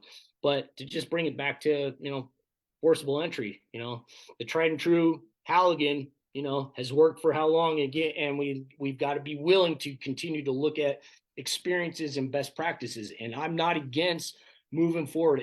If we are truly here for them, we've got to check our ego and our pride. And part of that is also tools. Just because I've used this tool for this long doesn't mean it's the right tool, or is not something better that comes along that can do that, right? So out of the sake of tradition, we've got to be very careful with those types of things, because I do believe in tradition and honoring those things and things that are unique to different areas. But if it's holding us back from meeting our mission first, then we need to take a hard look at that, right? That's the truth. But you come back to the pro bar, type thing, or Halligan, any of the TSRs, Max Mods, Halligans. Yes. And the ability, the skill, and the mindset to be able to use that and know how to get the designed leverage and mechanical advantage from those tools ultimately buys back time, right? And we know that time is our enemy. So when we can fall back and know how to manipulate the Halligan based on the situation we're facing, with the type of door, in, outward, left, right hand swinging, what's going on, where we're meeting resistance, the more in tune we are with the bar, right, we're able to buy back time. I do believe there is a place, we used to carry the rabbit tool, or the hydrant ram, or the bunny tool, the newer generation of them, in hydraulics. And I can tell you, I've had the hydrant ram, the bunny tool work, and I've also been on fires where it failed and blown gaskets and seals, right? And so again, oftentimes we carried both. And there's certain situations where you're moving down center hall building, multiple doors, this and that, hard doors, maybe pop, pop, pop, pop, pop, pop, pop, pop, pop, and then it blows, it goes on the door. But I'll tell you, there's no place, no business holding the bunny tool if you don't know how to use the Halligan. Right on. So I think that just kind of, comes to play with a lot of the things that we do, that there's an inherent that's what firemanship is. It's understanding the tools of our trade, our craft, the skill, practice, and trade of what we do, and being students of it and understanding those basics work most of the time with those tools. And I don't, innovation is, a good thing. That's where we got with most of our stuff, but some of the things don't have a place, and some things are very gimmicky and do 10 different things half-assed, and it's our job to root them out. Love it, man. And even Hugh Halligan, man, he was the one who brought it along. There was a time when he was the innovator. Yeah. And but it has to be vetted. It has to stand the test of time. It's funny you brought that segue. You didn't even know that was a segue, brother, because you didn't see that coming. But oh, you got a Hugh? Oh, Hugh. Dude. Look at it. That is a segue. All right. You can only virtually touch my tool. Go ahead. I'm going to visit up there, the Montana area, and we'll see. All right. That was a great segue to that, brother. That was a nice flex. I'm going to be honest with you. Yeah, man. Great story behind that tool too. Let's hear it. All right. How did I get the original Hugh? Yeah, I want to hear it. Years ago, I was working. It was a Saturday, engine 31. We're coming back from a call and saw that there's going to be an estate sale. And I was like, oh, yeah, when I get off shift, I'll be there at the opening. I was looking for hand tools, different stuff at the time. So got off shift, rolled up to the house. Garage door was open, tools in there. I went walking in the garage first, started looking around. There was a garbage can sitting in the back. The garage had a bunch of tools, rakes, shovels, and I'm kind of looking through it. And then I'm literally this. I'm like this, man. I'm like, no way. Really? Yeah. And a guy walked up to me and he's like, oh, yeah, you know what that is? And I'm like, yeah, it's a Halligan. He's like, yeah, my dad was a fireman and a collector. And I'm like, oh, really? That's awesome. And he's like, oh, you interested in it? I said, yeah. How much? And he goes, tell me how much you want to pay for it. I said, will you take 20? He's like, yeah, I'll take 20. I was like, my God. No. Oh, brother, man. I love the OG from an estate sale for $20. Nah, now I'm gonna have to start garage selling. Yeah. in the greater New York area. Love it. Okay. Sorry, I pulled up. I like the story, brother. Okay. Life, fire, layout. Oh, yeah. Being a professional engine and truck size up.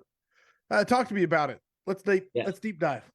Yeah, man. That's really one of the things. So I And I thought want to this say was this, good. like Timothy completely captured it right here. This comment, I want to read it to you. He said, Cody Trestrail, we all hate you right now. So, okay, go ahead. That's all right. I love you. So go ahead. I did have to read that one. So thank you. Yeah. Yeah, man. So this is one of those things I wanted to kind of take the opportunity to deep dive in and expand on. Like so many things, there's so much good information out there, people doing stuff, teaching stuff, saying stuff. But it's so much more. I think we're missing out, man. And traveling around the country, teaching and sharing information. I just want to share like personal experiences with what it is been for me and what it has done for me over the career. And it's so much more than just life, fire, layout, or a slogan that maybe some people have heard or not even heard. Not everybody uses that terminology, and or maybe many are not. We use it in all of our classes pretty much. And I would say this, that it is not just a forcible entry thing, which is where it's commonly referenced and taught and shared with, is when it comes to, you know, forcible entry. When we get that door and we're taking that first look behind the door and we're taking the time to do a life, fire, layout, right? And that's where traditionally it's taught, and we teach it at Brothers in Battle. It's a huge emphasis is put on that. It's actually, I believe, it's that whether the door is open or closed, it's our highest priority of when that air brake hits and that sets, that we are making our way to that front entry point, that primary access egress point, whether the door is open or closed, and we've got somebody there putting eyes, the first set of eyes on the inside of that building, doing the life fire layout control, right? And so, you know, we teach it there, but to me, it's so much more than just that. And so, I just want to talk about, you know, to me, on our job, what separates the run of the mill firefighter and truly being a professional in our trade. And when I say professional, believe me, it has zero to do with pay status, pension, Right. Absolutely. union card, none of that. Like mindset. None of that matters. You know, to me, being a professional is 100% about our approach to our craft, to this trade, right? It's 100% about the approach, and it's the little things that set us apart, being a professional, being masters of our craft, right? And it's the little things that we're willing to do, and it all stems back to understanding our why and our mission focus. And if we have that rooted in us and our foundation, then we are constantly looking for our why. Everything that we're doing, we're questioning, and there is purpose and intent behind why we are doing it. Why we have that hose load. Why do I carry my flashlight here? Why is this? Why am I doing this? Why are we pulling up second due and doing this? Why? People hate our young firefighters now and bash our generation of young firefighters. Why? Because they ask why. Yeah. And it's a good thing. We should be able to answer why with everything that we're doing, or it's wasted movement, time, or energy. Right. And so when it comes down to the professionalism side of that, we add in little things like call out, live fire layout, call out. And now I'm just going to reference a story that I share, that a couple brothers in battle that teach with us and that I worked with in Portland. Anthony Braxton and Jason Stensgaard, the dude, just home run firemen, like the type of guys that all of us want coming to our homes to take care of our family. Like Brax and Stens are those go-to guys, right? And they are the epitome of, in my mind, being a professional, extremely dedicated to our craft. And so they pulled up First due on the truck. They ride truck 7, Portland's a tiller truck. They pulled up first due on the truck ahead of the engine. Reports neighbor was standing outside saying nobody's home. They go to work every day. Nobody's home. They go up. They see fire in a 2-story private dwelling. Fire blowing out of the first floor towards the Bravo Charlie side of the house. They get up to the door. It's a wood door. It's locked, and they baseball bat swing, hit the door and force the door, pop the door. They get smoke rolling, lifted up off the floor just a little bit. And now Brax dives in to do his live fire layout. And this is where I could say, just to also maybe keep me on track here, but I'm going to go down a little bit of a rabbit hole. If your emphasis is when you force a door is to control the door as fast as you can and grab that door and control the door, you're a fucking asshole. Okay? You're an asshole. You just shut the door on them, where we know what we know is to be a main path of access and egress. And you didn't even take the time to take a quick look because you got the fear in you. Something that some backdrafts explosion thing, control the door, flow path. Like you force the door and you're frantic trying to pull it closed and you didn't even take a look. You're a fucking asshole. All right. And so they dropped down. That was just a little side note. No. I'm not knocking because there's, especially if it's not floor to ceiling, you can get below it and look, man. Just the inflow of where it's sucking to can give you so much information. I mean, oh, bro, yeah. Sorry, and you want to get down. You want to take a look. Listen, we can control the door control. I'm not saying we that is, but our priority is a live fire layout. If the conditions will allow us, allow it. And not only like the UL and NIST studies are proving on the influx, but anyway, without the rabbit hole. Yes, go ahead. So they drop down. Brax drops down, does a live fire layout.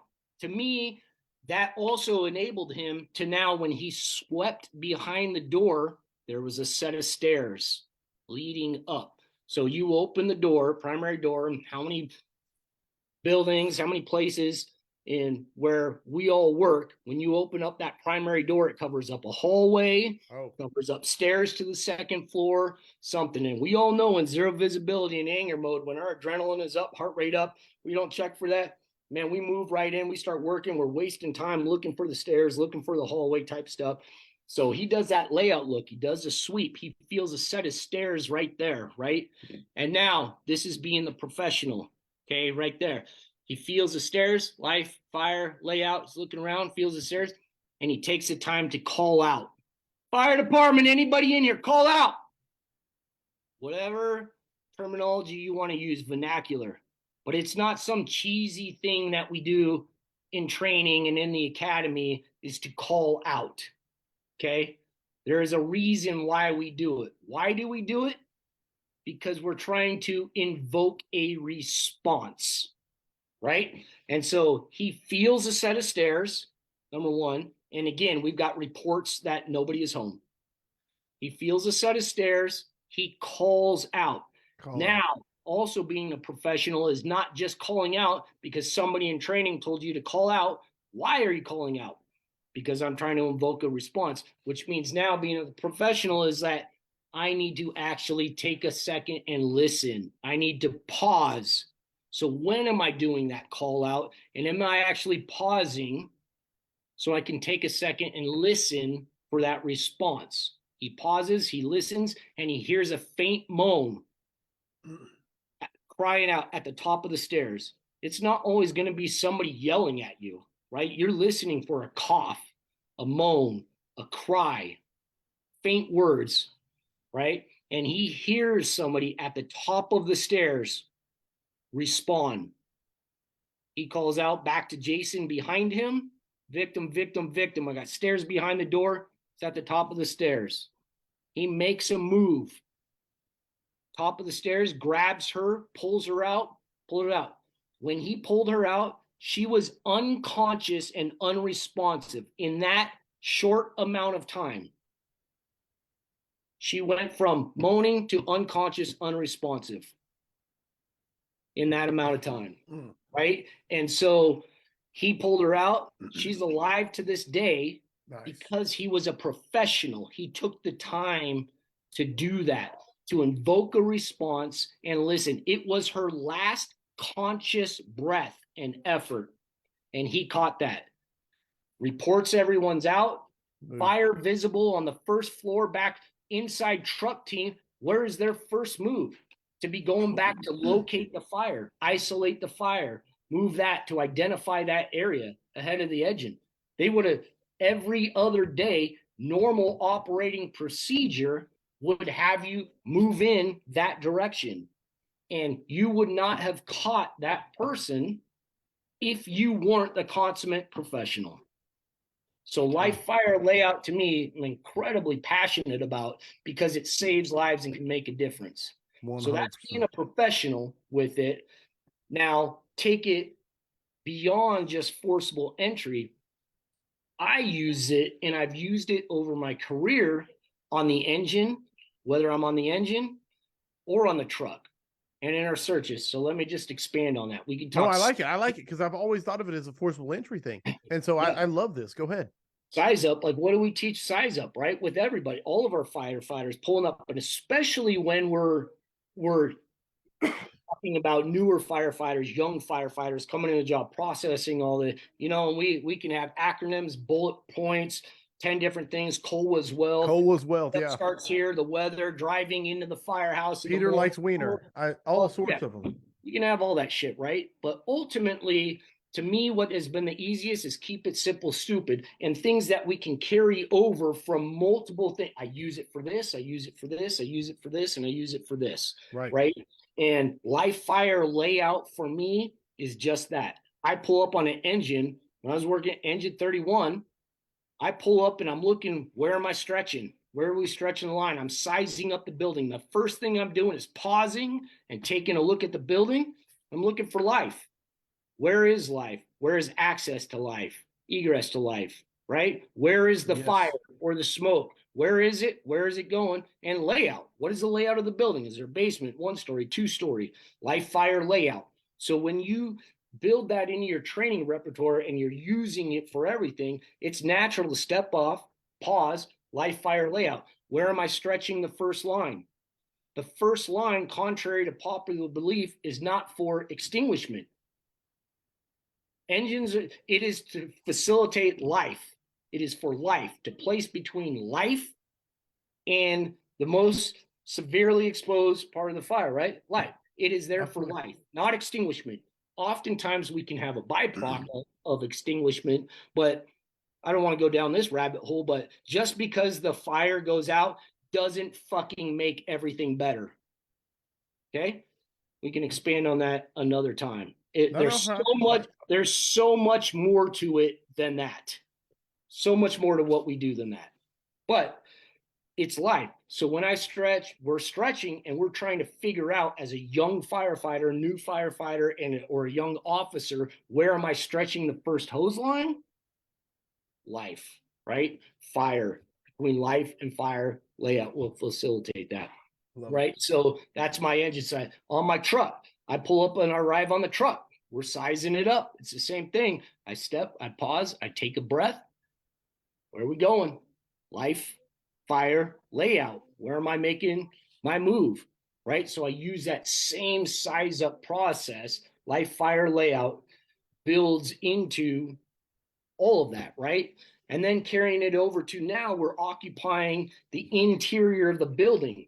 We use it during search. And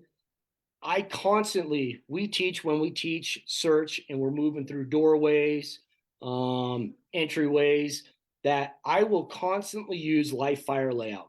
Right. And you get to the hallway VES, you come to the door of the hallway, you're doing another live fire layout, right? You're also doing another live fire layout call out. I have used this for orientation. How the fuck do we get off of walls and stop from doing the choo-choo train effect? Holding each other's boots. Start doing this. Start teaching us how to be situationally aware in the buildings that we're going to when we're responding to all the calls. But man, when I can slow my heart rate down, take a breath for a half a second, focus on my breathing, and I do a live fire layout when I enter a space. And I use it every time I enter a new space. I come up to the second floor landing. Guess what I'm doing? Live fire layout and call out. Call out. Guess what I'm doing when I'm dropping down into a basement? Live fire layout, call out. What am I doing when I come into another bedroom? Live fire layout, call out. What Dude, am I I love doing it. when I'm calling in and I come across a kitchen and the flooring changes and I perceive myself to be in a dining room, family room, and I perceive myself to be in another location? What am I doing? Live fire layout, call out. And Yes. it No, I get it. seems Yeah. I'm buying in. counterintuitive but it's taking time to make time. I do this, it allows me to stay oriented in the space that I'm in, where I'm going, and where I came from. Right. And then the call out portion of that, being the professional to The me, professional. is when you do that every time, everything that we should be doing should be trying to focus in and create a targeted search. We can talk split search, oriented search, all of these things. Ultimately, what do we want? We want a targeted search. What does that mean? We are targeting a known victim and known location. And if we can do that, that's like a pass alarm going off. We made it. Now I'm not going left hand or right hand. Now I'm going cross country. I'm going right to what I'm hearing. If I can create a targeted search at any point of time throughout the building, that's what I'm trying to do. If I can invoke a response, we're buying back time. I'm not fucking doing a left-hand search. I'm not doing a right-hand search. I'm targeting the search. So every new location, floor, space I'm moving into, I'm doing a live fire layout to become situationally aware, have an opportunity to control my breathing, listen, right, and try to target in a search. That's it, man. I don't mean to laugh. Occasionally people put a comment in that breaks my concentration. But 100%, dude, there is so much you just unpacked there and so much that we could dig into. There's like a massive, there's a mega scrap buried in here, and we're going to have to revisit it, especially when you talk about search versus fire attack versus, and not versus, it's not even versus. It's great. I love it. I'm going back in time here because you've covered a lot, and I got so many comments I want to hit on. Sean Duffy, Yeah. Sean Duffy's in the audience. He said, "Do we get to talk about tattoos tonight?" And before we even bring it up, I want to bring up searchable versus survivable because it came up earlier, and it's a name of his class, and so I want to bring that up. If you want to understand the difference between searchable versus survivable, take the class if you get a chance because it is so much more than those terms. Yeah. And I want to be clear on that. I love Sean. He's my soulmate. And he's doing great stuff out there. And it's the same thing. We can't make those decisions from the outside. It's just plain and simple, right? And if we want to say science, science, science, right, and everything points to that, well, UL tells us the three biggest factors are proximity to the fire, elevation in the space, right, and closed doors. You can't make those decisions from the outside. You don't know where they're at, how long they've been down, how close they are to the fire. Are they on the floor? Are they on the bed? Like, is there a door closed? We got public safety campaigns telling us to close before we doze. You're supposed to tonight, or with your family, your loved one. We are supposed to be doing that, which is counterintuitive, I will say, of having two young girls, is to close doors and sleep with our children behind closed doors and us behind closed doors. But for our family, our neighbors, community, we're supposed to be telling them to all close the doors. Like, there's that much power in doors. And you know what? It didn't take science or studies or UL to tell us this. Door control and the power of doors has always been there. Again, and it comes back to earlier talk. If we are willing to look at experience and best practices, that was already there. If you go back to Braidwood wrote in his books like in 1865, man, he's talking about. And now it's all there and it just supports it. But there's just so many things now. Like I said, it comes back in the court of law. Like you can defend, you can't make those calls from the outside. How arrogant, you know? Love it.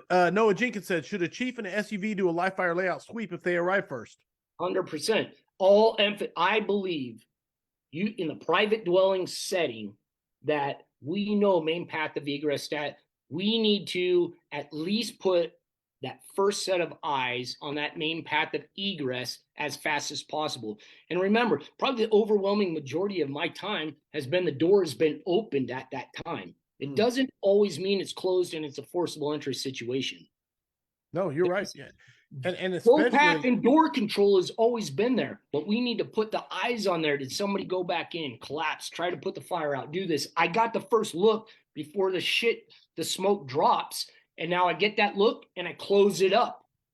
And that until the line is stretched, we're ready to go, or crews are there and ready to move in and search, and we're buying back time. 100%. That means in the private dwelling setting, we need to occupy that space of the primary access egress as fast as possible. Somebody has to move there. Noah Jenkins chiming in. Hold on. As I knock over that one. I'm close. How are you? You need a drink? I can use a pee break. All right, let's do the break. We'll do a break. We'll do it. Usually I leave the guest in charge, but I'm gonna refill. I'm gonna hit a pee break. The audience can hit a pee break. We're in an hour and a half, but it's Cody Trestrail. So I figure we're gonna keep going for a little bit. So long story short, 2 minutes, we'll be back to continue the scrap. Come on. 2 minutes, 2 seconds.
He probably muted me somehow.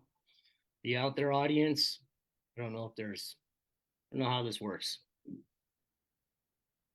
Let's see that again.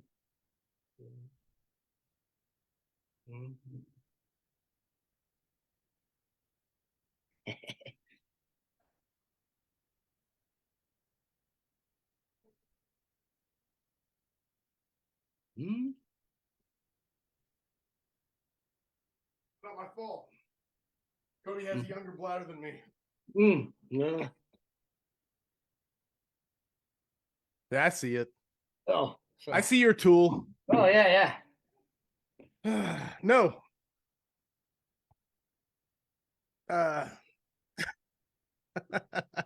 100%, brother. $20 Halligan. Come on. Noah Jenkins. This is the question I left off with. Noah Jenkins would like to hear your thoughts on coordinated fire attack. It's kind of a very open-ended coordinated fire attack. I mean, I guess I don't really know where to go with that or what he's looking for, but I 100% believe in a coordinated fire attack. I in the essence of, I don't know if he's members communicating with each other of, locating the fire, where is the fire at, getting us there, getting the engine there, coordinated with ventilation, horizontal ventilation. I'll tell you, man, horizontal ventilation, I can go down that rabbit hole. Like extremely underutilized horizontal vent and the effects that it can have for victims, but us as fire attack and making a push, right? And doing that and that coordinated vent. Um, I can also tell you, when it comes to search though, um, as many people want to try to run down that vein of coordinated, I believe that's where we kind of it's like, well, yes and no. I'm not really coordinating my search per se with fire attack.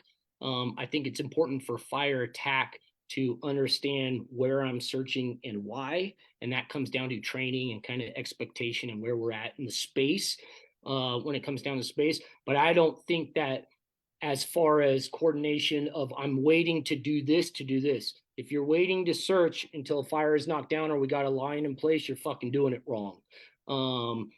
And so those types of things, coordinating, no, there is no place for it. We start the search when we get there. We're searching through space if conditions allow us to move through the space. And it's not necessarily coordinated with fire attack.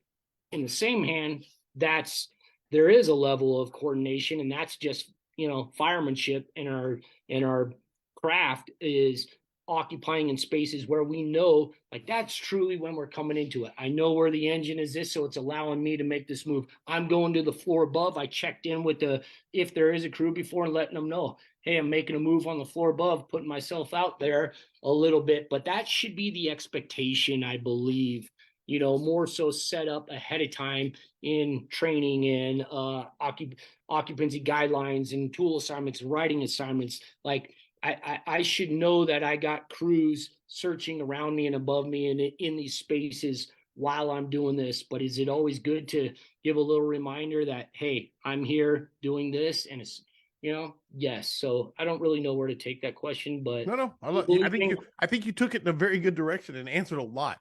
John Eric Johnson wants to know, Cody, everyone in your cadre is 100% committed to the standards and expectations you've set for Brothers in Battle.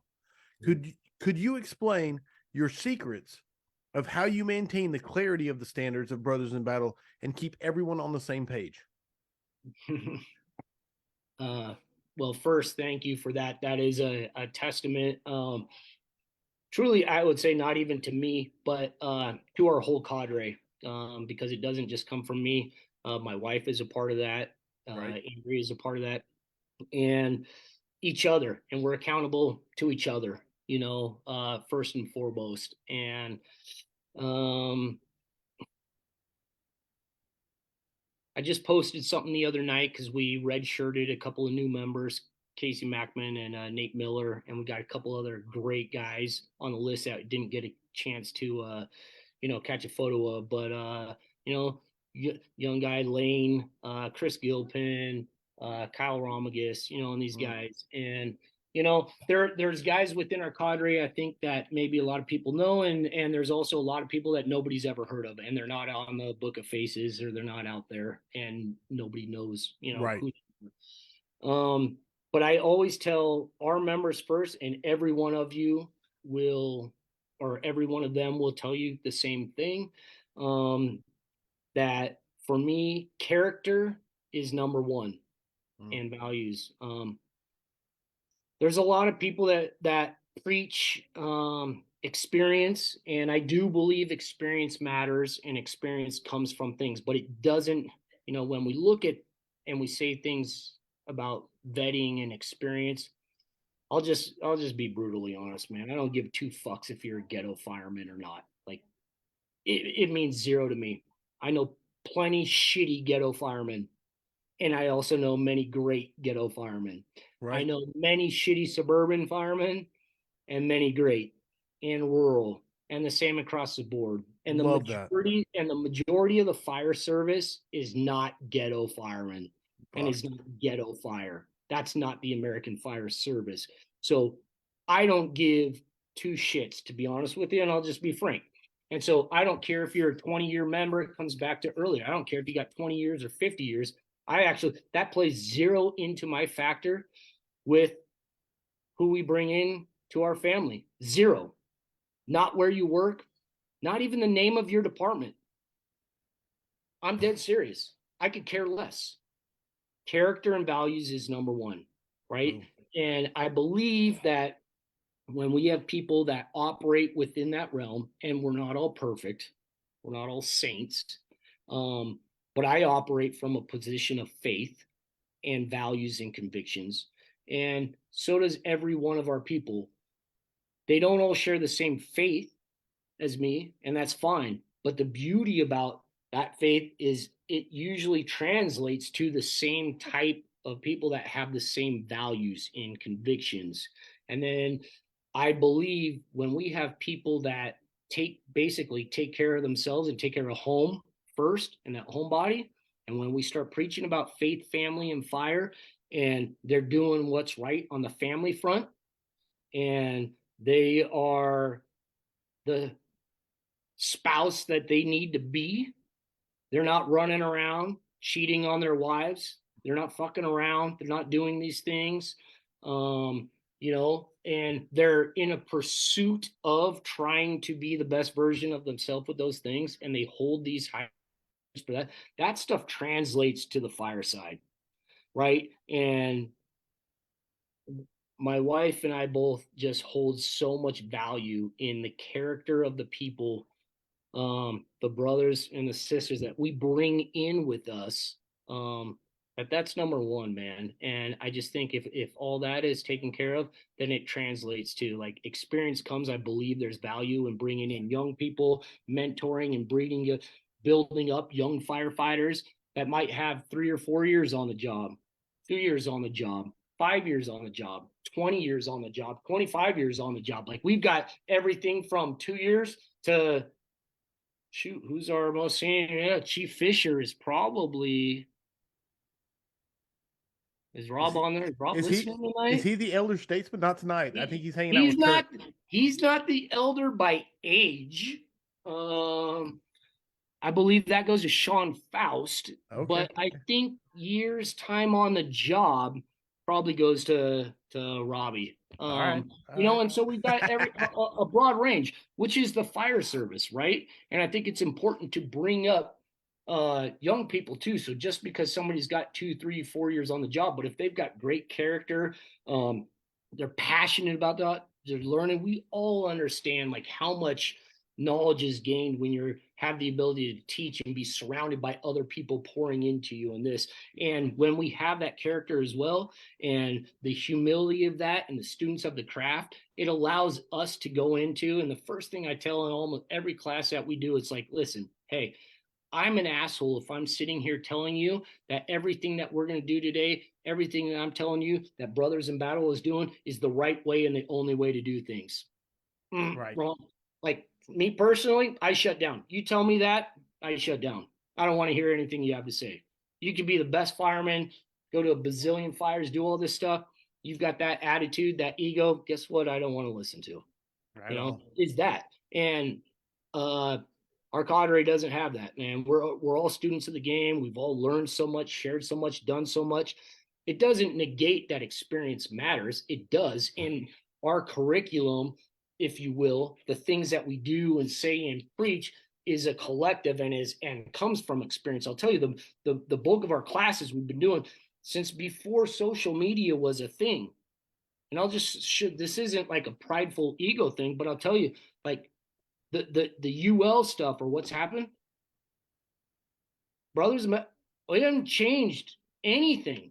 Like there's nothing that we're doing different. There's nothing. Like, because it's all based on experience and fireground. We haven't changed one thing. Right on. And that's not attitude, ego, or whatever. Right. Like, there's not one. Right. And so when it's based in that, and you can articulate your why, translate your why, our mission, and everybody that's coming into you understands the why and can share it and articulate it now too. And we're all there of the ego of, okay, this is why we're doing the things, which I tell everybody in our classes. Listen, I'm not an asshole. It's not the only way or the right way, but it is our way. I'm right. Open to hearing your way. You're here to take our class. Be open-minded. Be a student of the game today, like we all are. take it in, but ask us, why do we do the things we do? That's being the professional, like I mentioned earlier. Like, if I can't tell you why we do it, maybe I shouldn't be doing it. But I should be able to, anybody that comes up, explain to, even if it goes against what they believe. Brothers in Battle does not teach shocking the door with forcible entry. In our communication and our commands, gap set force, we don't teach the drive command. The majority of the country does. We don't. We have members within our cadre that in their organizations do that. But when you're with us as a cadre out teaching, we don't. And this is why. And so for me, yes. not to get too much into, I don't know, not to get down a rabbit hole, but Dude, this is where the scrapple is, one, man. and the character and the values is number one, man, and everything else will fall into place. I'm telling you right now, the more you talk, this is why I believe, I know it's my opinion, and as the host of the scrap, this is why people tune in, is to hear the rabbit holes that you want to dig into and explain your opinion. Speaking of which, I love this question because there's lots to dig into on it, and I don't know which direction you want to go with it. But Grant Finley wants to ask you, Cody, how do you try to get buy-in with other firefighters and chiefs who believe in the safety aspect and perfection? He put it in quotation marks, perfection paperwork, and want blue card tactics and don't want firemen that go against the grain. I don't know which way you want to go with that, but I'm just throwing it at you. Yeah. How you doing, Grant? How you doing, buddy? Great dude. Been to a bunch of our classes, man. Okay. I know this is a common theme, right?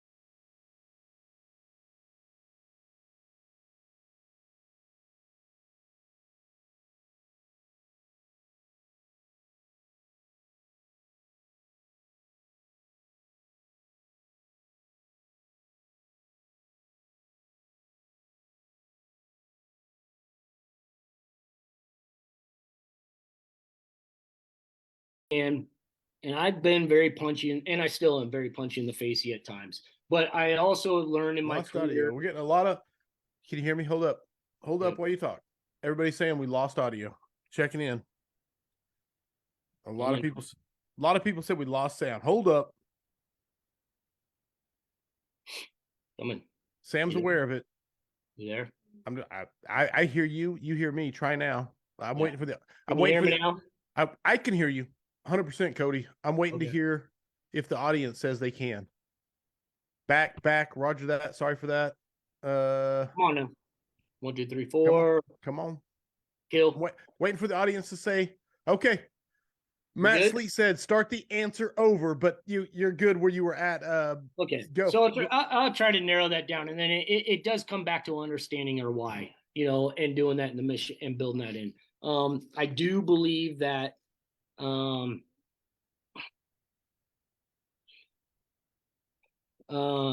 I talked about this with John Sparrow when I did the podcast with him. Right on.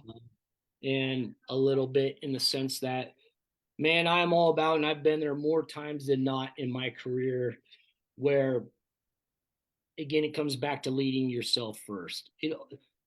Never give up on that, and why you were there and what you were doing to prepare and how you approach our job, our calling, our mission, right? Like that's on you, and you could take ownership, right? And all these things like Engine Zero. I love that stuff, man. I've been there over my career, out masking up myself, out stretching lines, out doing things, trying to get buy-in.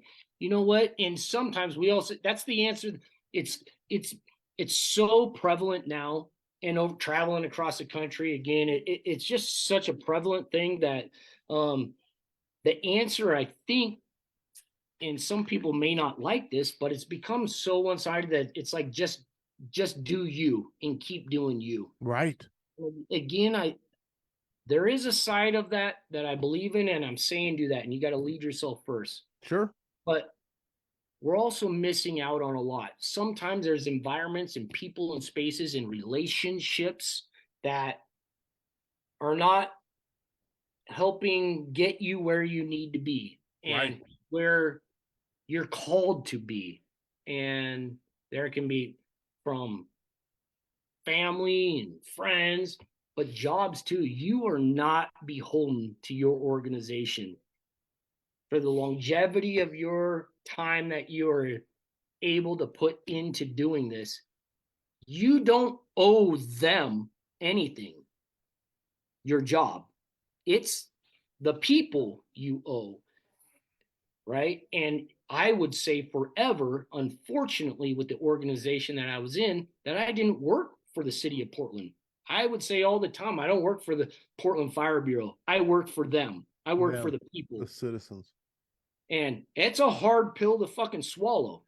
But sometimes when we're moving in that vein, it becomes evident that I can't stay there anymore. And right.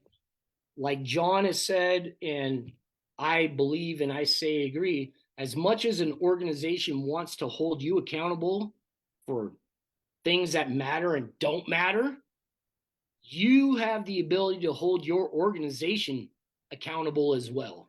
Right. And people need to hear it is okay to leave. It's not failure. It's not quitting. It's not giving up.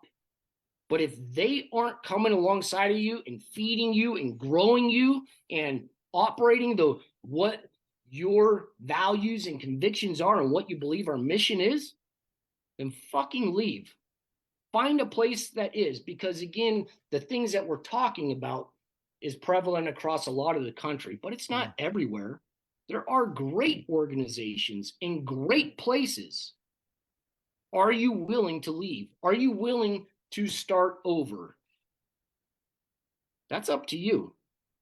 But it does come to leading yourself first always. And if you've been doing that, like, man, people will say wait out the dinosaurs and wait out fucking retirement. And it's like, man, at some point, like,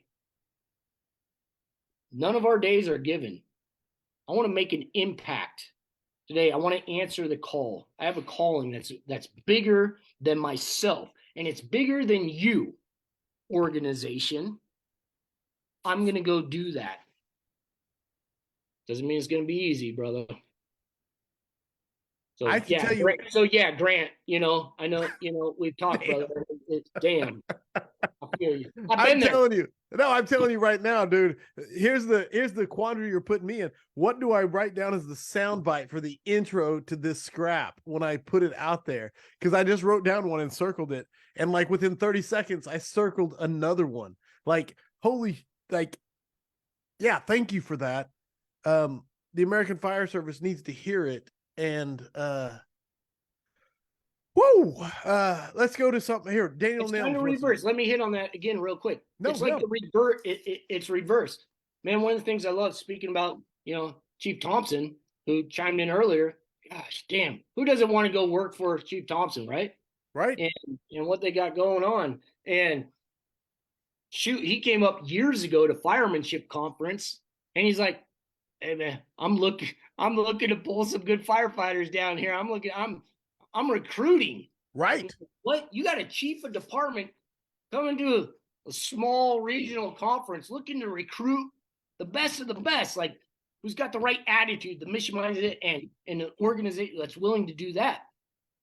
It's revert. We can do that. There are places like that. You don't have to stay stagnant in that. There are places out there. You got to be willing to get out of your comfort zone, maybe move cities, move states, move whatever.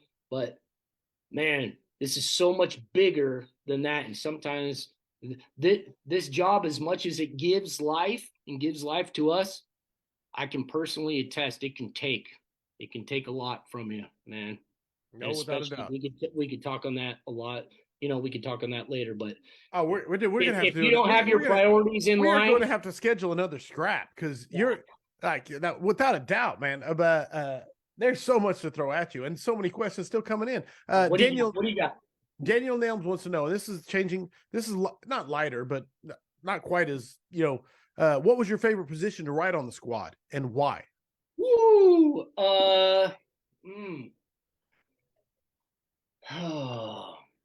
On the squad, I like the remote position. We call it the remote position.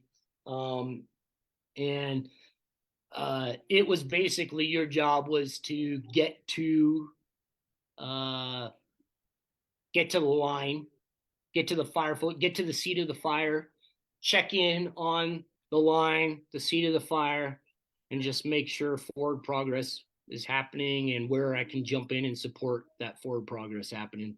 No, I like it. I don't know. Again, I wanted to throw something at you that wasn't just getting fired up in culture. Yeah. BJ Breacher wants to know elk or muleys. You like the big ears or the big racks? Woo! What's up, my brother? I'll tell you right now, man, I'm all in on the elk side of things. I was just out hunting last week with my brother Eddie Ivy, and he talks about chasing big muleys and wanting to start chasing big muleys, and I love the idea of that. But I've recently gotten the last couple years into archery elk hunting, and with my son-in-law Derek, he's a phenomenal hunter, and man, on the elk side of things, there is nothing like being in the woods. It's so interactive, smelling them, hearing them, calling to them responding. It's such an interactive thing. And on the archery side of things, with the bow, like it's like our job. Like when it comes into our craft or our trade, you have to love the work of it. You've got to put in the work. It's not even like a rifle. I could sit out and find something 500 yards away and just shoot. It has no idea I'm there. Like you have to put. Oh, this is my youngest daughter. Stop by, say hi, right? Hey. Welcome to the scrap, Riley. Okay. All right, she's leaving. She lives in Missoula now. Moved out a couple weeks ago. We're empty nesters. But congrats and condolences. Yeah. But no, man. So I would say elk right now, because it's just so interactive and the work required to get in and close and calling and scent and all that. I love it, man. I love the work of it. You also tricked me into the first hunting question I've ever asked on the scrap. So I don't. All I do is make fun of hunters at my station. Good. I love it. Okay, so just to be clear, I don't want to lose my cred for mocking hunters. Yeah, hit me. Cody, I'm a 5-year guy. This comes from Joe Wilkinson. He said, Cody, I'm a 5-year guy at a small career firehouse. I'm 100% bought in to the mission, and so is my wife. What advice would you give to a young firefighter to spread the mission within a crew of old firefighters who may be set in their ways? Yeah. And that's a tough question. We get it all the time. I know you've gotten that question like 2,000 times. Yeah, it's the same thing. And we've kind of, it's hard on it. We're not always you got to remember, one, you're not always going to be able to do it. Two, I think it's important to remember that there are generational differences and experience differences. Just because this happens all the time within our world that we see, or that I get to see with the privilege to travel and teach and train and go into conferences. Like we see all of these firefighters active and engaged in pursuing this. Man, I can't even count on my hand. And I could start naming names, but the list is this long of phenomenal firemen I have worked with over my career that aren't on social media or don't post about fire stuff if they are, or don't go to conferences. Right. That are great firemen. Their jobs, that are into the job every bit as I am when it comes to their approach and their craft and their trade at their job. They don't lack anything on the job. What we got going on, this is a sickness. Right. This is a poison that is also the cure. And when we start talking about the poison, like But this is it, like, right? Like, this is above and beyond. It's a small percentage, and you start talking about 1%ers, 10%ers, 300. I don't fucking know what numbers you want to throw out there, but you don't have to be in. And I think that's important for young firefighters to realize that, because I worked with a lot of phenomenal firemen that weren't out doing this stuff. Mm-hmm. Like I said, when we started Brothers in Battle, I'd never been to an outside class. When I started Firemanship Conference, there's the other little nugget talking about Firemanship Conference. I'd never attended an outside conference. Oh, Not wow. one time. Wow. No, I didn't know Not that. one time. So what? Am I a shit bag? Like, am I a hair bag? Like, I don't know, Right. because I'm No, not that's great. out doing that. So I would say that to the young firefighters and the people coming in is that, one, again, control your actions, your accountability, yourself first, where you're at with that. And if they are preparing and, performing the job, I'm sure there's stuff to learn from them, that they've done stuff and they've seen some stuff. But I will also tell you that is one of the things I struggled with. Just because you have time on the job you're not a senior man, does not garnish a respect of you seen this, known this, do this. Like, that's what I'm saying. Like, our cadre, like, you could have 2, 3, 4, 5 years on the job versus a 20-year guy. What have you been doing in those 20 years? So Right. time on the job is not a good reference point with that all of the time. But when it comes to our older firefighters, I think there is a time and a place that to listen and their experiences, be willing to counter. People will say eyes open, ears open, mouth shut. Right. I don't buy into that. I do in the very beginning, but it's for a very short period of time. Okay. But Which but ties then into. your mouth is open, not in the fact of my mouth is open, I'm speaking opinion. My mouth is open in that I'm asking questions. You need to Why? be asking why. Why? And it all comes back to our why. And Dude. oftentimes when we start asking those why questions, it's like, okay, this is why they're this is why it seems like they're doing this, or they're carrying this tool, or they're moving like this, or this building this, or parking here like this. And or you find out real quick that, fuck, they're checked out and they've got 20 years, 30 years on the job, and why the Right. fuck are they still there wasting space? Love it, man. I don't know.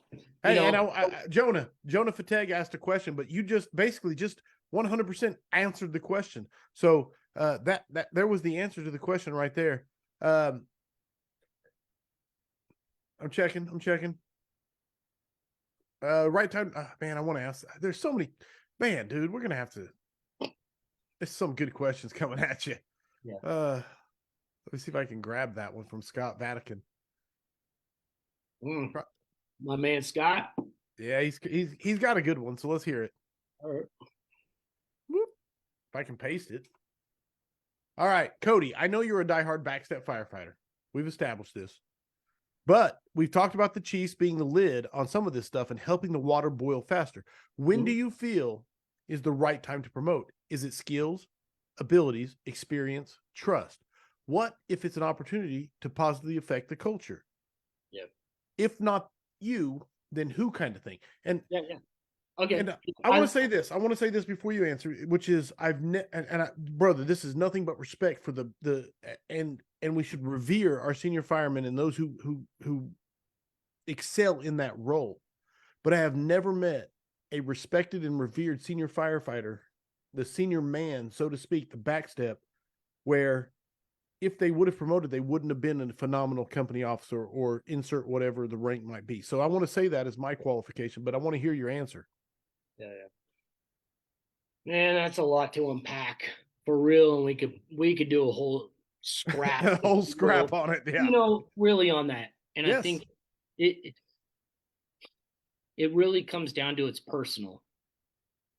Okay, it's different for everybody. We all have reasons why we do the things we do, convictions, values, things that drive us, things that have influenced us. Like I said, my grandfather did 35 years on the back step. He was my best friend, my biggest mentor. and he loved the job. He loved life, and all I ever wanted to do was be my grandpa. Mm-hmm. And I was very blessed that when I got into the FDNY, which is not the normal for every place around the country, but they have a very strong senior man culture in the Yes. firehouses. Some of my biggest mentors and leaders, if you will, were the senior men: Patty Sorter, Eddie Miller, you know, and just guys in the firehouse, Paul Stallone, and um, they led, maybe is what is officially referred to as informally, but they carried more weight than the bosses with any pins on their collars. I'll tell you that much. Right. And it comes back to, like, in the very beginning when we were talking about boots on the ground as an officer, how do you, these types of things. And so that's a hard question, because I believe we have to celebrate and hold in reverence all positions. I'm not an anti-chief. I'm not Right. an I'm not an anti-lieutenant or captain. I'm all about our mission. That's the truth of it. Everything has to point back to everything. No more feelings, no more this, like it points back to that. And we have to have people in all ranks. And when we have people in all ranks, it closes that gap. It's just like Right. training when you say, oh, you do things in the academy here this way, but out in the real world, we do it this way. Right. Right? We got to close that gap. And when we close that gap and we have position in all ranks, we can do that. It doesn't mean it's for everyone. I'm okay with being a backstep fireman or senior. I think we have to celebrate that. I'm okay if you feel called to promote to a lieutenant, a captain, a battalion chief, a division chief, deputy chief, chief of department, fire commissioner. If that is what is for you personally, awesome. We all share. We're all ultimately, like, we're all firemen. It all points back to the same mission. Okay. And so we have to have that. And so what I don't like and I get frustrated is when we start pushing these things. You have to do this. You have to do this. You have to do this. Or no, you don't. You can informally lead. I've worked with plenty of firefighters that informally lead their company. And ultimately, you know what? Make a fucking greater impact on their fire ground than up in their organization at times. Right on. And both. But how do we start to get policy and OGs and those things to mirror that, right? So we have to have people move into those positions. But again, that's why, Corley, when you said, what do you want to talk about? Send me a list of topics. And what did I tell you? What was at the top of the list? Open book, baby. No, before that. Well, Oh, I'm sorry. understanding the why. Oh yeah, no, it was. It was. I'm sorry. It was. It was number one. And it all comes back to that. It's not cliche. This isn't a social media thing. It's not a fucking t-shirt. If we understand our why and we all share the same why and the mission, and that has been done correctly, because it's not, there are unicorns out there, chiefs and fire commissioners and captains and lieutenants that all understand and believe in our why, right? Yes. But if we do a better job of fostering that from day one all the way through, we don't have this conversation anymore. Right. I didn't even know Chief Gansey, when I got hired at the FDNY and 9/11 and was killed. And this is like, we don't have to have this conversation anymore. It's a lack of understanding our why. And so I'm very protective of those that want to, I don't even want to say just be firemen. We're all firemen. If you're a chief, like, that's the problem. We've given control to the outside. Education isn't bad. I don't know how far we want to go deep. I'm not saying that education is bad, but fuck, how did we get into a me first? Like, we started putting people in position and rank and control that weren't firemen. Yes. Nobody can do the job that we do or does it. You can't come from the outside. You can't and get the same. You just can't. And so we have politicians, we have chiefs, we have commissioners, we have people that are just that, politicians. You're not a fireman. Preach it, bro. Good luck. I don't know. Man, I don't know what to tell you, but we're doing this to ourselves because it's a lack of understanding our why and our mission. And so I would tell it because I've got young brothers in battle cadre that battle this and are tormented with these decisions. And I see people around me, people I've worked with, guys I've worked with. Do I promote? I just told you this story. I went through that torment. That's why I can speak of it. It wasn't for me. It's personal. Corley, it doesn't mean it's not for you. Right. You're a chief. God, look, we need you. We need you in the fight. If it's for you and you feel and you pray into it and your family and this and you feel like that's the move that is what is right for you, do it. But you don't have to be in those positions to lead as what, Boom. Dude. Holy crap, dude. I think you just, man, this is just nothing but mic drop. I'm going to tell you this. I'm going to do a mega scrap. I'm planning a mega. I was writing down in my notebook right here. I keep this notebook beside me, and you can hear me flipping as I go through it and all that stuff. But not the point. The point is, we're going to do a mega scrap called the Why. Okay, and every mega scrap has 3 guests, myself, and then 3 guests. You are officially invited to the mega scrap. I don't know which one it'll be because we have Alpha Bravo Charlie. I don't even know if mega is. This is my second podcast ever, dude. Hey, you just got invited to Mega Scrap, the Why. I don't know who the other guests are going to be yet, but you have the first official invite to the Why. Right. So whenever we get to it, the next one is Mega Scrap. I'll tell you, Mega Scrap Delta. I don't know. Alpha Bravo Charlie. I think Delta's coming up. Mega Scrap, and it's building construction. Building construction. It is the Roof Pervs, Rob Fisher, Knight, and I believe James Johnson, but we had to lock in. Who are they? Yeah, who are they? Who knows them guys?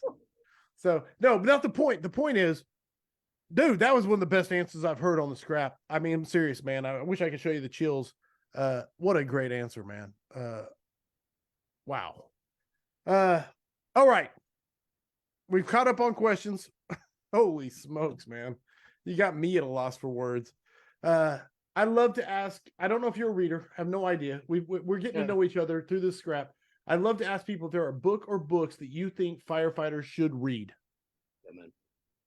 I knew this was coming. Right.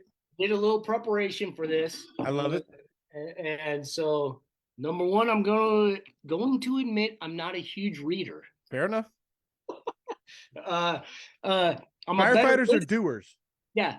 I'm a better doer, and I'm a better listener, actually, with that when it comes to books. So a lot of audiobooks, I've really, in the last couple of years, started gotten into audiobooks. But sitting and reading a book, I've tried to be more disciplined and do stuff. Absolutely. But, yeah, I'm kind of all over the place. So actually, a physical book, while it's great for some people, and like my wife and my daughters, like they got to have a physical book.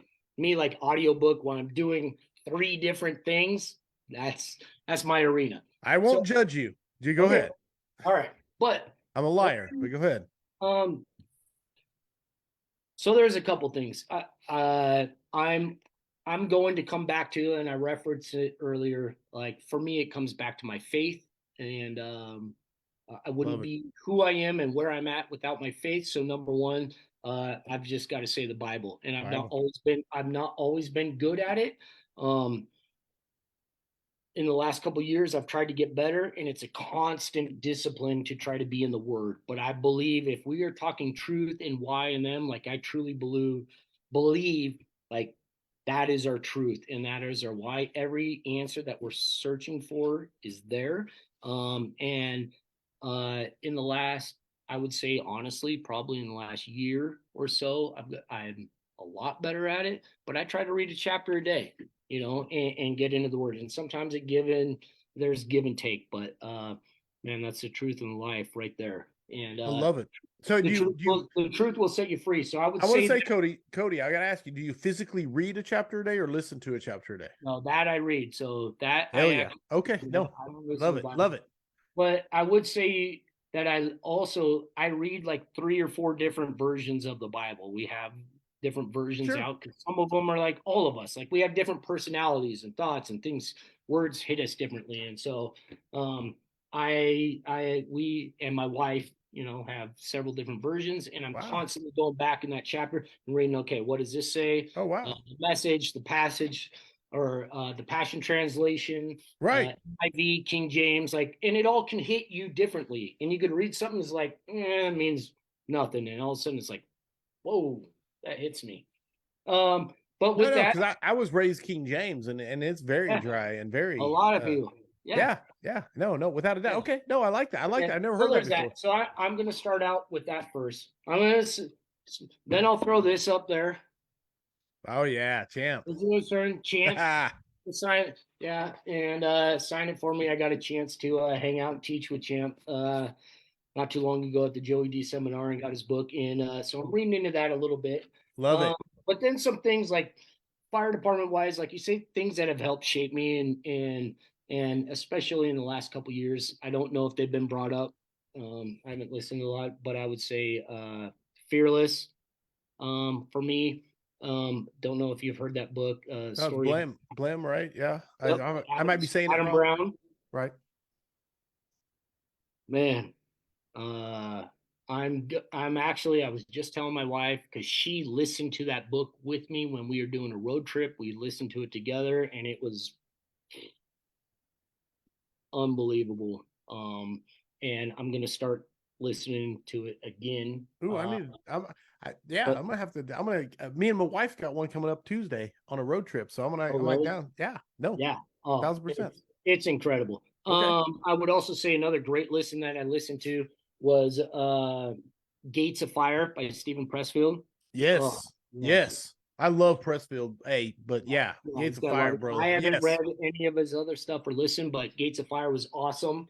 And then I got a couple more here I wanted to show that, I've really been in this place, man, in the last year and a half, 2 years, and especially this last year has probably been the biggest, one of the hardest years of my life, I would say. And, and I'm pretty open on social media and where I'm at, and I've gone through a lot, big transition. I'm here. Yeah, we didn't even get a touch on it. We didn't even touch. There's so much more we got to touch on, but go ahead.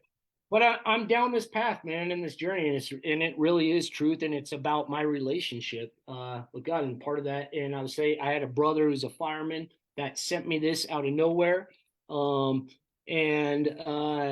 I can't tell you how much I appreciated it. The weapons of our warfare, and I've been down this kind of path with my wife in the last couple of years before I got this book, even. And it's basically armoring up every day in the armor of God, and I was kind of in a deep study into the armor of God, and I believe there's value and importance of doing that daily. But this is a great book. Retired Kansas City police officer wrote this, who's a pastor now. Great book. Weapons of Our Warfare. I like it. Okay. Weapons of Our War. Man, the resolution for men, I believe right now, like society, our men are being just castrated. Under assault. And under assault. And for men of faith and not, this is extremely convicting. And this was a great listen. I was out rucking and listened to this, miles and miles and miles of rucking, and that was great. A recommendation from John Sparrow was How God Makes Men. And again, I don't know, this overwhelming thing, and it's not to degrade women or anything. I believe in a powerful, strong women, and women are under attack today too, just like men. And How God Makes Men has been, and I'm actually physically reading these, not listening, because with the books, and it's been good. But I'm down that path right now, trying to shit's been a mess, man. And hey, Cody, I hate to break this to you. But you just showed me a whole bunch of books you're reading that makes you a reader. Like, dang it. Yeah, you're a reader. So I like listening way more than I do reading, though. But nobody. But I am reading. I guess. Yes, no one gets to. Nobody gets to suggest that many books and say I'm not a reader. So, all right. It's powerful, brother. Dude, that's awesome. Okay. Yeah. So we'll stop there. What about you? What do you got? What are you in right now? Man, right now I'm in Mastery by Robert Greene, which Robert Greene is one of my favorite authors. He wrote Laws of Human Nature, which Hmm. is if you've never read it, it's like in my top 5 books of all time. Okay. Mastery is has been tough for me to get through. I've been reading it for I'd say like a month now, and I'm trying to get through it. I'm trying. It's a Can you struggle, but listen to it? Is there an audio version? I listen to a lot, man. It's Mainly not right now, the I'm same listening to to. Here's what I'm listening to: History That Doesn't Suck. If you haven't listened to that podcast, it's an you. amazing podcast. It starts in the American Revolutionary War, Mm. and he does a phenomenal job. I've learned so much about American history, and it's Okay. entertaining. So Cool. that's what I listen to. But no, reading Mastery, Robert Greene. And I Because told sometimes, myself, like on combat, is like not to interrupt you, but like I tried to read on combat, right? And which a lot of Grossman's people tough, man. probably at Grossman's like, and I couldn't read it, but I listened to it and I loved it, you know. And I've Right also on. listened to is on spiritual combat, which is really good. But I think it's just different for different people. But I tried reading that and I just couldn't read it. Hey, 100%. And same thing with me and Mastery. I'm sure it's a phenomenal book. And we're going to, there's going to be a mega scrap on reading at some point. I just got to figure out who I'm going to invite to that one, but not Yeah, the point. the mega library, the mega scrap. Yeah, Just nerds who like to read books. yeah. But, all right, Cody, there's a thing that I've done for 170 scraps or so called the 5 questions for firefighters. Originally, there was the original 5 questions for firefighters. After like 100 episodes, we switched it up, and it's called the next 5 questions for firefighters. The answers are your opinion. There is no right or wrong.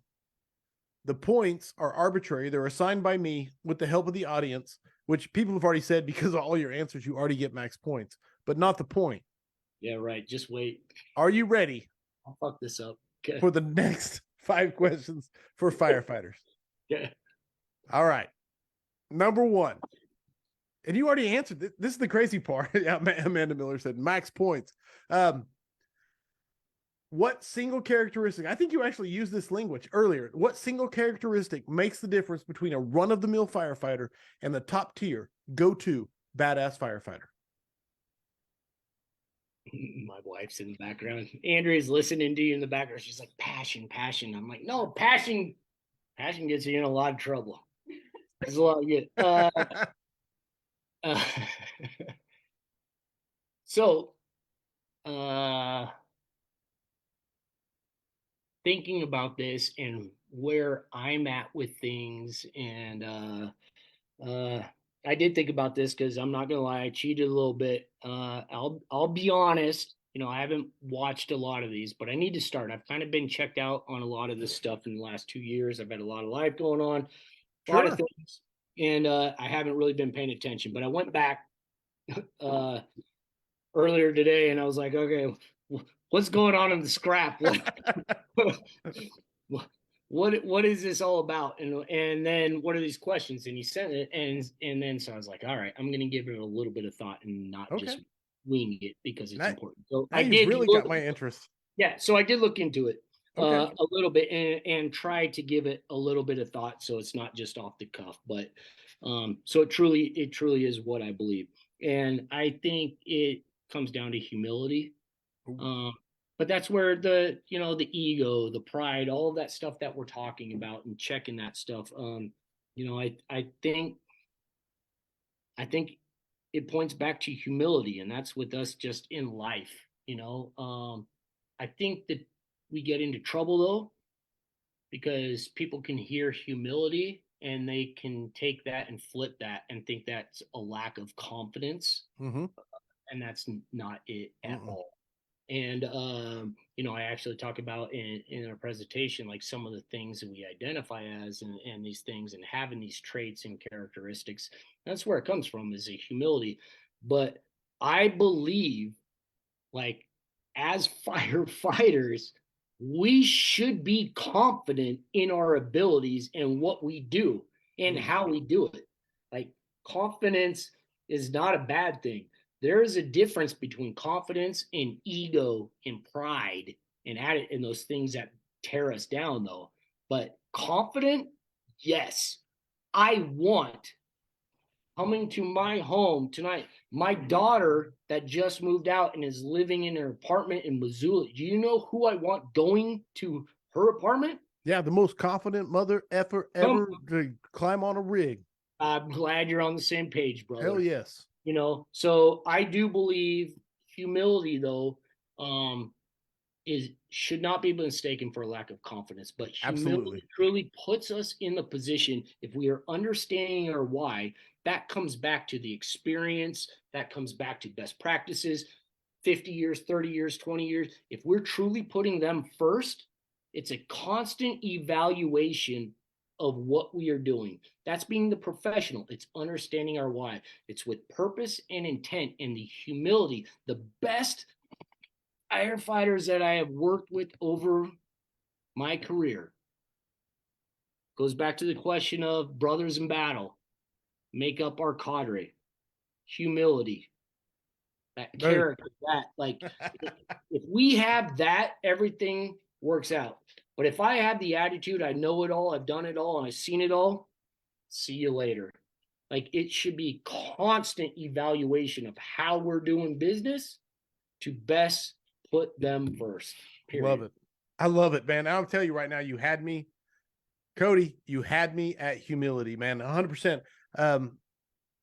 I think it's the greatest answer ever to that question. I really, really do. And there's so many good answers to that question. So please understand, Andrea got max points because she said passion.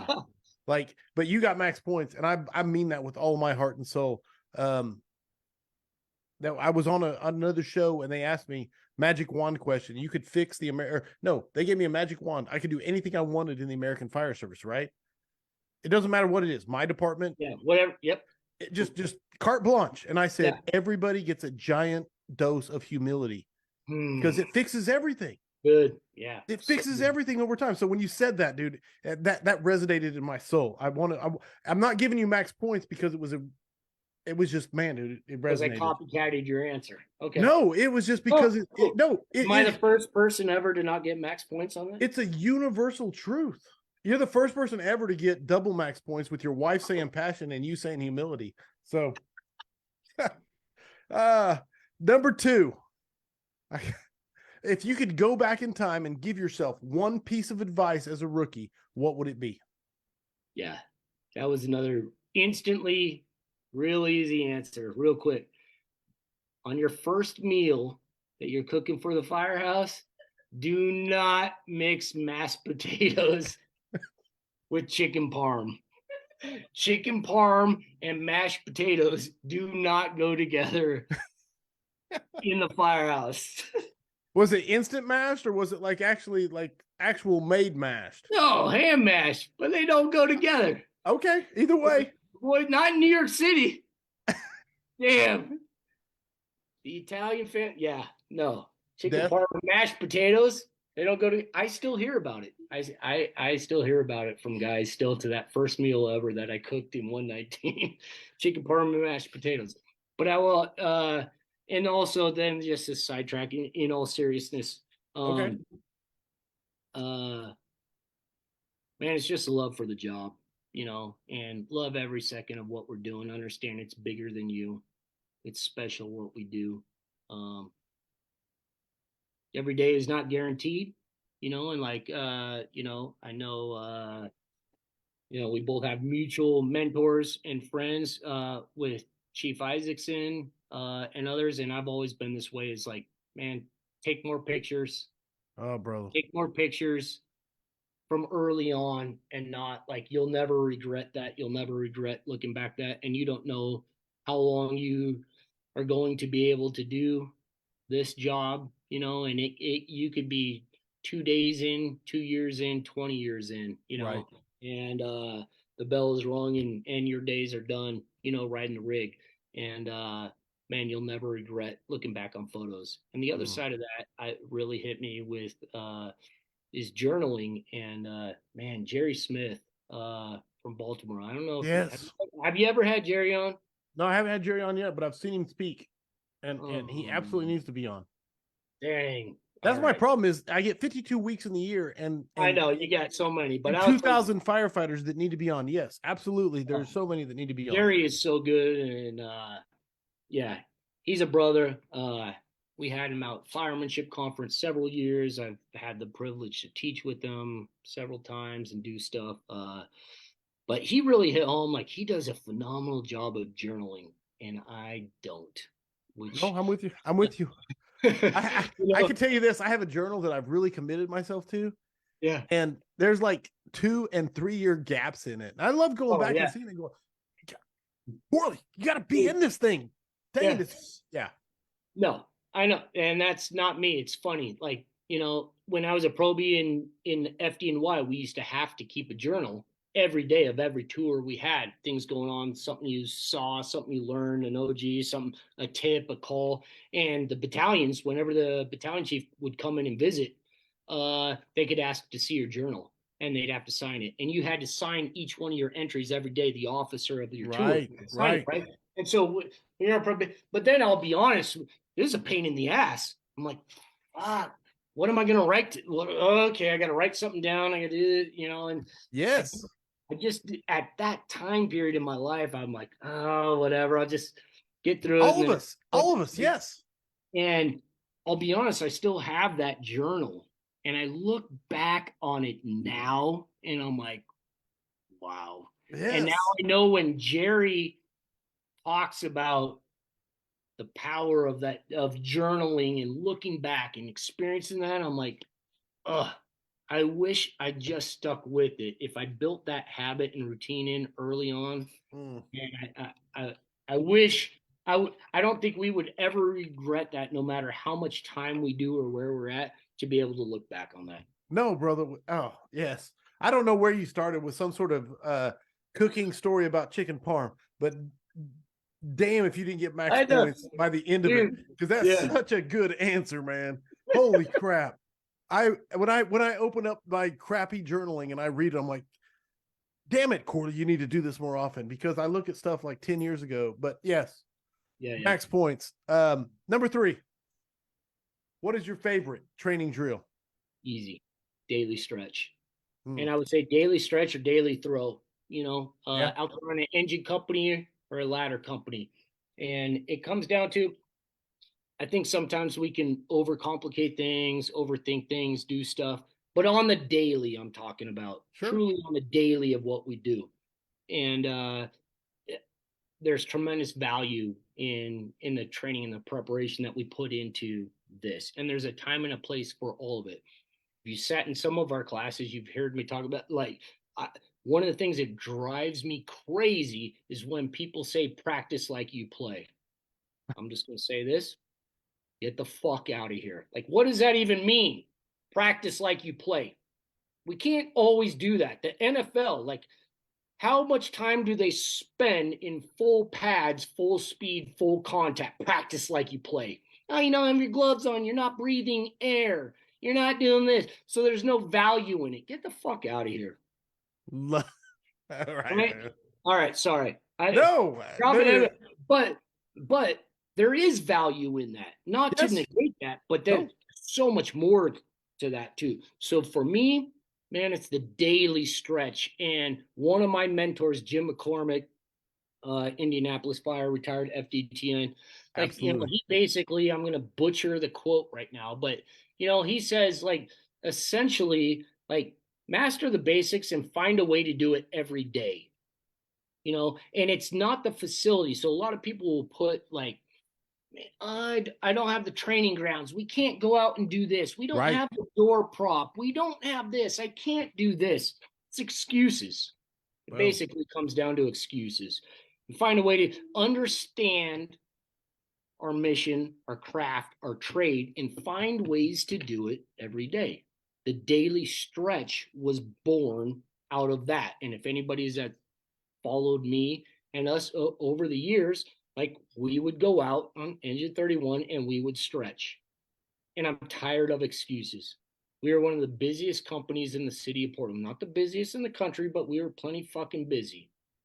You know, No, you, without a doubt. you can run 4,000 plus calls a year and get out and stretch a line. As an American engine company, like, you got one job to do: stretch a line quickly and efficiently, right? And you can prioritize a little bit of time doing that. And so what I have found is, if we prioritize trying to do a daily stretch or the daily throw, if you're on a ladder company and throwing up the stick, the bucket, or a ground ladder daily, the key is that you are out putting down an element of our craft, our trade. And that little movement, even if it's saying we're going to stretch one line a day, you know what that often compounding factor is? That's going to turn into conversation and stretching 2 lines and 3 lines. And now let's mask up while we're doing it. And now let's stretch it to the door, and let's force the door. And now let's do this. And we're going to do all of these little things that'll compound it. But on the daily, if we're doing that, man, we're winning. That's how we win the fire ground, truly, I believe. And not only there doesn't, like, I'll hear people say, oh, parking lot tactics. Like, guess what? Not everybody's going to fires every day. There is tremendous value with putting down lines. Are you putting some up? Yeah, I'm putting something on. Okay. There's right tremendous it's like value in putting down lines in a parking lot. Do not hear me out loud, and I'm going to try not to yell into this. Get the fuck out of here. You're talking shit about parking lot tactics. What world are you living in? It ain't my world. brother. It ain't my world. Uh, Don't tell me there's not value in putting line down in the parking lot, in the firehouse, apparatus base, stretching around the building. Now, even better, I believe 100%.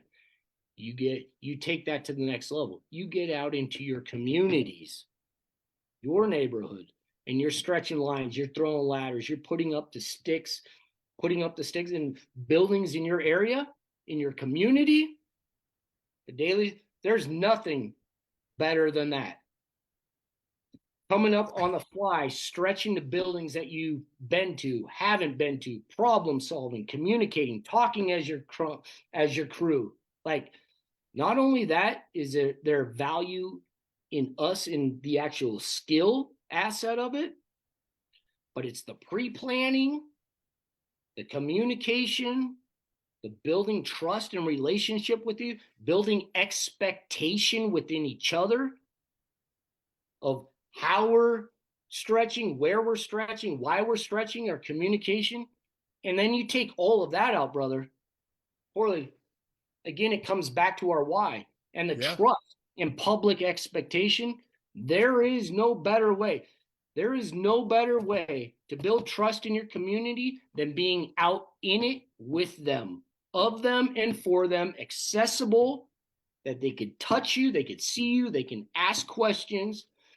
You're giving out stickers, giving kids tours on a rig. There's enough time to give a kid a tour of your rig. It's not about you. Like, there's enough time for that. Let the freaking kid go through. Give them a helmet. Give them stickers. Let them hold the line. Flow low. Help them. Let them help load hose. Tell the people in the public why we are there. We're just practicing. We're training so that we can come for you. Brother. There is no better way to build trust. You get out, you put down a drive. It doesn't have to be charged. You don't have to be flowing. You don't have to be in full turnout gear. You don't have to be in an SCBA. Practice like you play. Get the fuck out of here.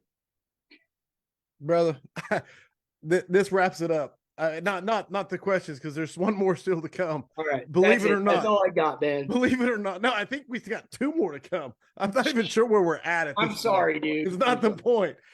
I was like, how do you give more than max points? I don't know. And Amanda Miller said, it's gone beyond max points.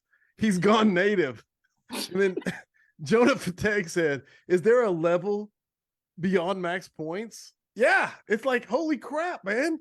This is unreal. This is outstanding points. It's go. Bradley Valiant said it's go time. That was favorite training drill, right? That's where I broke off. Yes. Yeah, daily stretch, daily throw. Get out in Holy the community, smoke. man. Do it. People said this needs to be set to music, and then Sam, our producer, said don't give him ideas, and literally that's what I showed. It didn't even break your stride. Holy smokes. I think What I a blacked great out for a second. Yeah, you did. It's like the Ricky Bobby moment of the fire service, dude, in a unbelievably good way. Number 4, All right. for what it's worth, because I don't think you could lose I don't think you could lose enough points to not get max points here. So no pressure whatsoever. And I think the audience will agree. What mistake have you learned the most from in your fire service career? None. None. Yeah. I was like, you did it. You I actually don't make mistakes. Challenge accepted, he said. Yeah, that's funny. No. Again, like I said, I kind of cheated. I researched this. I thought about this, but then it was Good. like it came back to my first instinctual thought, the first thing that came to mind. And it kind of we kind of alluded to it a little bit in the beginning, and I think there's an identity problem within the fire service in understanding our mission and our why. But I would say I alluded to also faith, family, and fire, faith, family, and firemanship. And I think one of the greatest lessons I've learned and the biggest mistakes that I've made. And man, that's where I'm at in this last year. It's completely exposed, and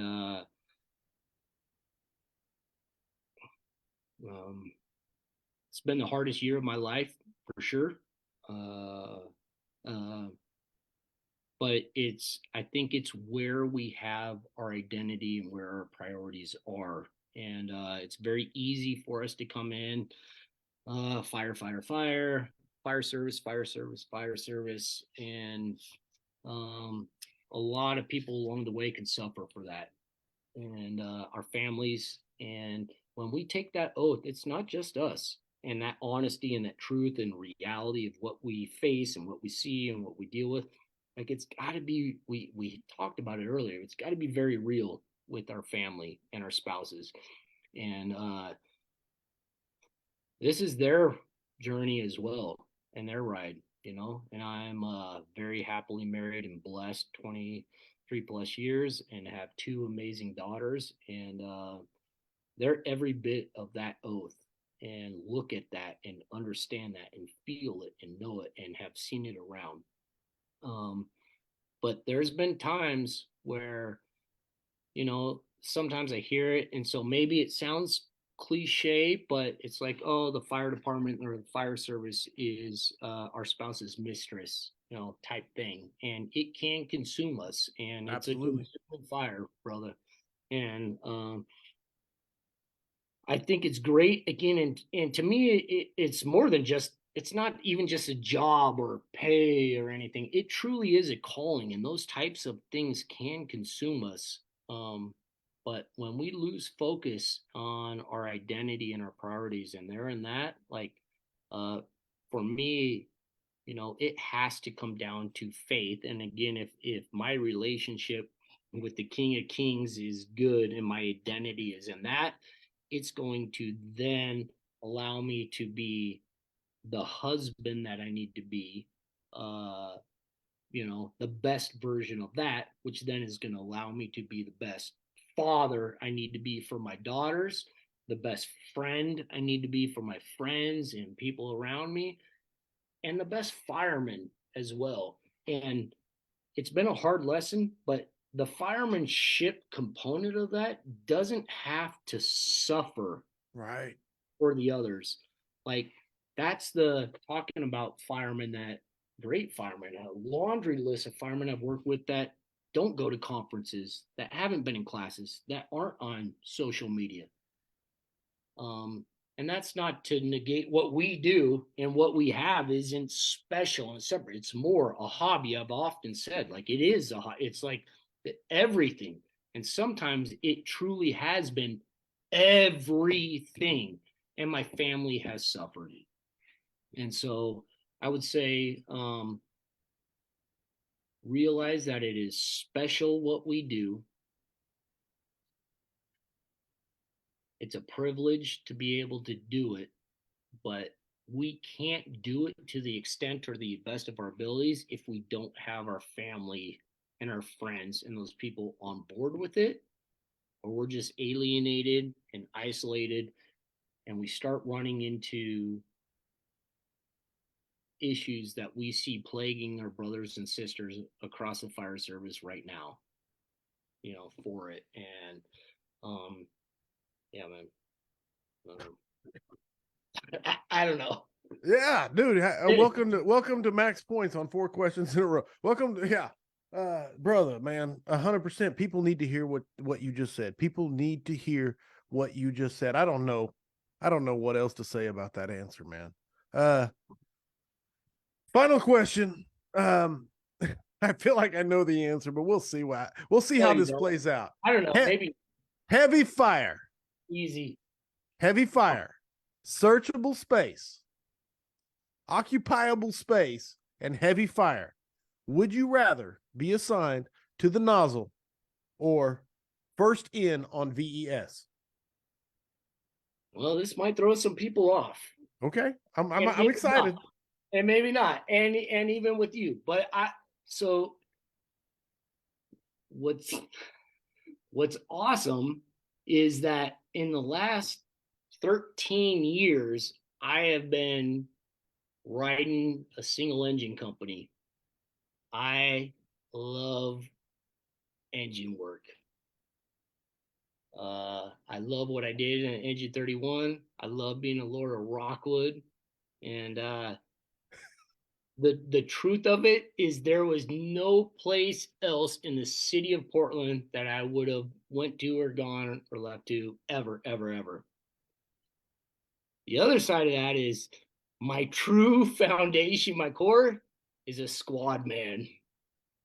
And so what I mean by that is I'm not a fucking engine nerd. Kyle. I'm not a truck nerd. Right? Okay. I want to be just dangerous enough at both. I love firemanship, the skill, practice, and trade. I love our job. I want to learn new. I love engine work. I love truck work. And I want to be just dangerous enough. All right.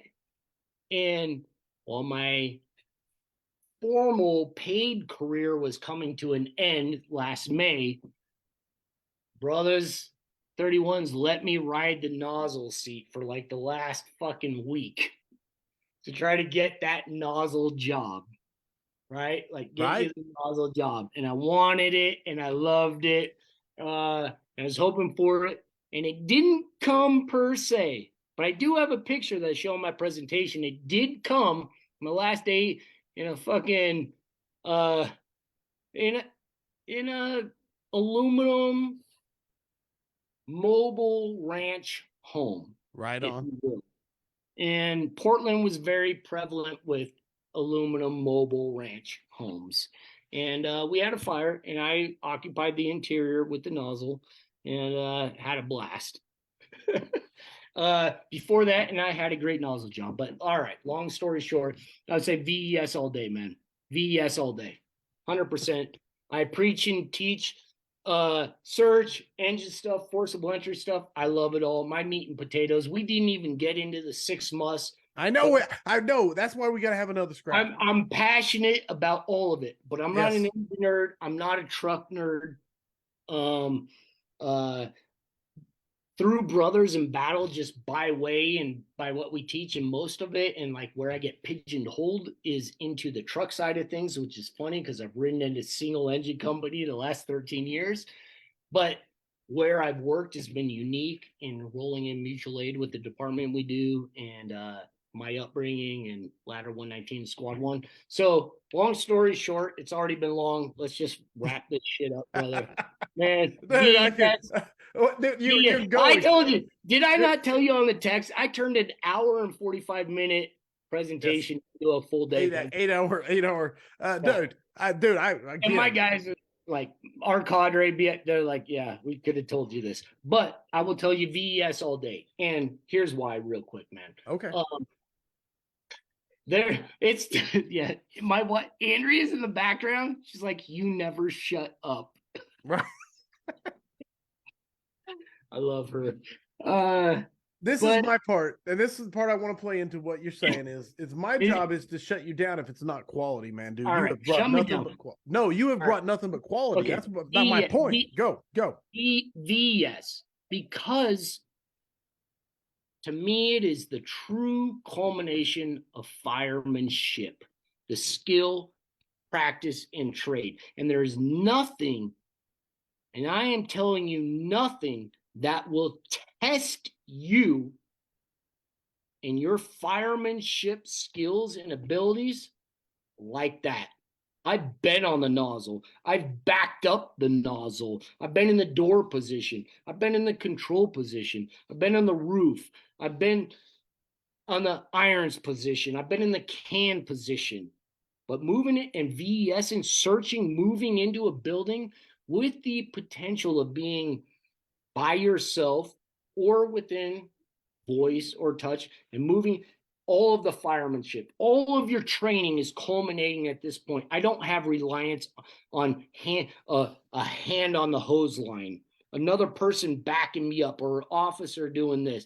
I'm reading the building size up, conditions, reading the smoke, layout, moving through all of my making decisions. Have I searched this space or have not? I'm moving through. Do I continue my search or not? Like, there is nothing that tests a fireman like searching, and it doesn't have to be from VES. It could be from any point, but operating remote of a hose line and searching a space in limited to zero visibility. There is nothing that tests you like that function, Yes. skill, or job, if you will, and Yes. lets you know where you are at and will humble you or not. And it's not to diminish putting the wet stuff on the red stuff and nozzle, but when you are operating like that, it's not for everyone, but that to me is the pinnacle of what firemanship is. I don't think I need to say how many points that was worth. 5 for 5. I don't know. We got to change the questions now because I don't know if anybody will match it, man. The passion. I don't know if anybody will match it, period. And someone call me a liar if I'm wrong. Matt Donnie actually was about to quit. I don't know what he was going to quit, but he said on that lead up until you said VES, I think he was about to quit. So anyway, that officially with those answers makes it 179 scraps in the books. The Cody Trestrail. Brother, you're a scholar. You are a gentleman. If someone wants to get a hold of you, more info, how can they go about doing so? Oh, man. Social media. Find me on my Facebook page, Instagram page, Brothers in Battle page, Cody Trestrail or Brothers in Battle. Email codyt@brothersinbattlellc.com. Our website, www.brothersinbattlellc.com. Right. But anyway, I always tell people I'm an open book too. And that's true to what you were saying, man. I share everything, like Right. all the class stuff, presentation stuff, man. I'll share anything. I don't believe anything in the fire service is proprietary, contrary to what some people say. And I'm an open book. Reach out. I'm crazy busy. I'm not good with social media. I am emails, texts. I may miss stuff or see stuff depending on what's going on in life, but I love nothing more than just doing life with brothers and sisters across the country that share the same mindset. So yeah. So reach out any one of those avenues, and yeah, check us out, Brothers in Battle, man. Support us. hopefully, we're making an impact on the fire service. I believe we are, and God willing, we will continue to do so. Dude, it's 10:53 where I'm at. I'm not sure. It's 9:53 where you're at. We just pushed a 3-hour scrap without internet delays. So that has to be a record. It's huge for you. That has to be a record. And dude, everybody, scrappers, people listening to it, monster shout out to Sam. He's the remote person who posted the scrap and put it out there and made this happen seamlessly. Thank you. And thank you, Bill Bubba Tisher said, "What? One more hour then?" No. No. Cody is already coming back, because here's the deal. There's 794 and counting comments. That's the most comments ever on a scrap. I want to say at least by 300-400. Man, I'm not even exaggerating. That is a ton of interaction. I hope part of it is because it's just been a stable internet, and I'm taking nothing away from Cody, because straight fire, man. Dude, you are the hardest person to get on a podcast over the last 2 years. I can say that because I've tried to get a lot of people on, but man, was it worth it. All right, good. Well, I thank you, man. The time. I love what you're doing. I love your passion. We've talked in the past, and I know I haven't always been easy, but now I'm not beholden to my employer. So I'll just say, there's a lot of stuff, and that's a whole nother, like, we could go down. And see, I didn't know all that stuff when I was trying to get you on here. Out there. I'm not shying away from classes, teaches, or training, but just things out there. It's amazing the things that will be held against you. And man, I'll be honest, my previous employer was not in support of me and my mindset, my values, and our mission. And we got a lot of heads. And it became very apparent that I cannot put information and stuff like this out there and be free to speak how I feel, because it would be held against me in the court of law. And that's legitimately in the court of law. Steve Frankenfield, he said this podcast is his second podcast. First one was with John Spiro, Fit to Fight Fire, a couple months ago. Yes. Yeah. Yeah. Yep. I did it. I don't know if the Fit to Fight Fire platform is still officially up there as a podcast per se. No, John's working on getting it back. Yeah, right. He's trying to get it back. I don't know if it is yet. I know he does which I don't do, so I'm not familiar, and I'm not the Patreon thing. You could do it through that, and just links, and through my Facebook page or John's. I think there's links to it, but I don't know that the Fit to Fight Fire platform is like what it used to be. Right. It's available out there on Apple or Spotify or whatever. I know on Instagram it's Fit to Fight Fire USA, and if you do a search on Facebook, Fit to Fight Fire, you can find it. And so that's what I'll say. And that was the official first Cody podcast. Again, everybody, thank you for tuning in. 811 comments. That is unbelievable. Like, I told Cody, you got to go back and read these, because I only hit you with like 10, probably now like 5%. There you go. I'm not even going to do the housekeeping. Coming up, Taylor Anderson coming up from the Couplings podcast. She's coming up. She's going to be an awesome guest. Chris Stewart. How awesome is that going to be? Everyone, 2023. The bar's been set, so I don't even know what to say at this point. Keep doing you, man. Keep doing good things. We need you. I'm the most lucky, blessed person in the fire service. Thank you all for being here. Thank you, Cody, for sharing your passion and being who you are, and being vulnerable and being humble and being real. So thank you. Everybody else, remember, mutts don't scrap. I hope the tone stays silent unless it is burning. Everyone, stay safe out there.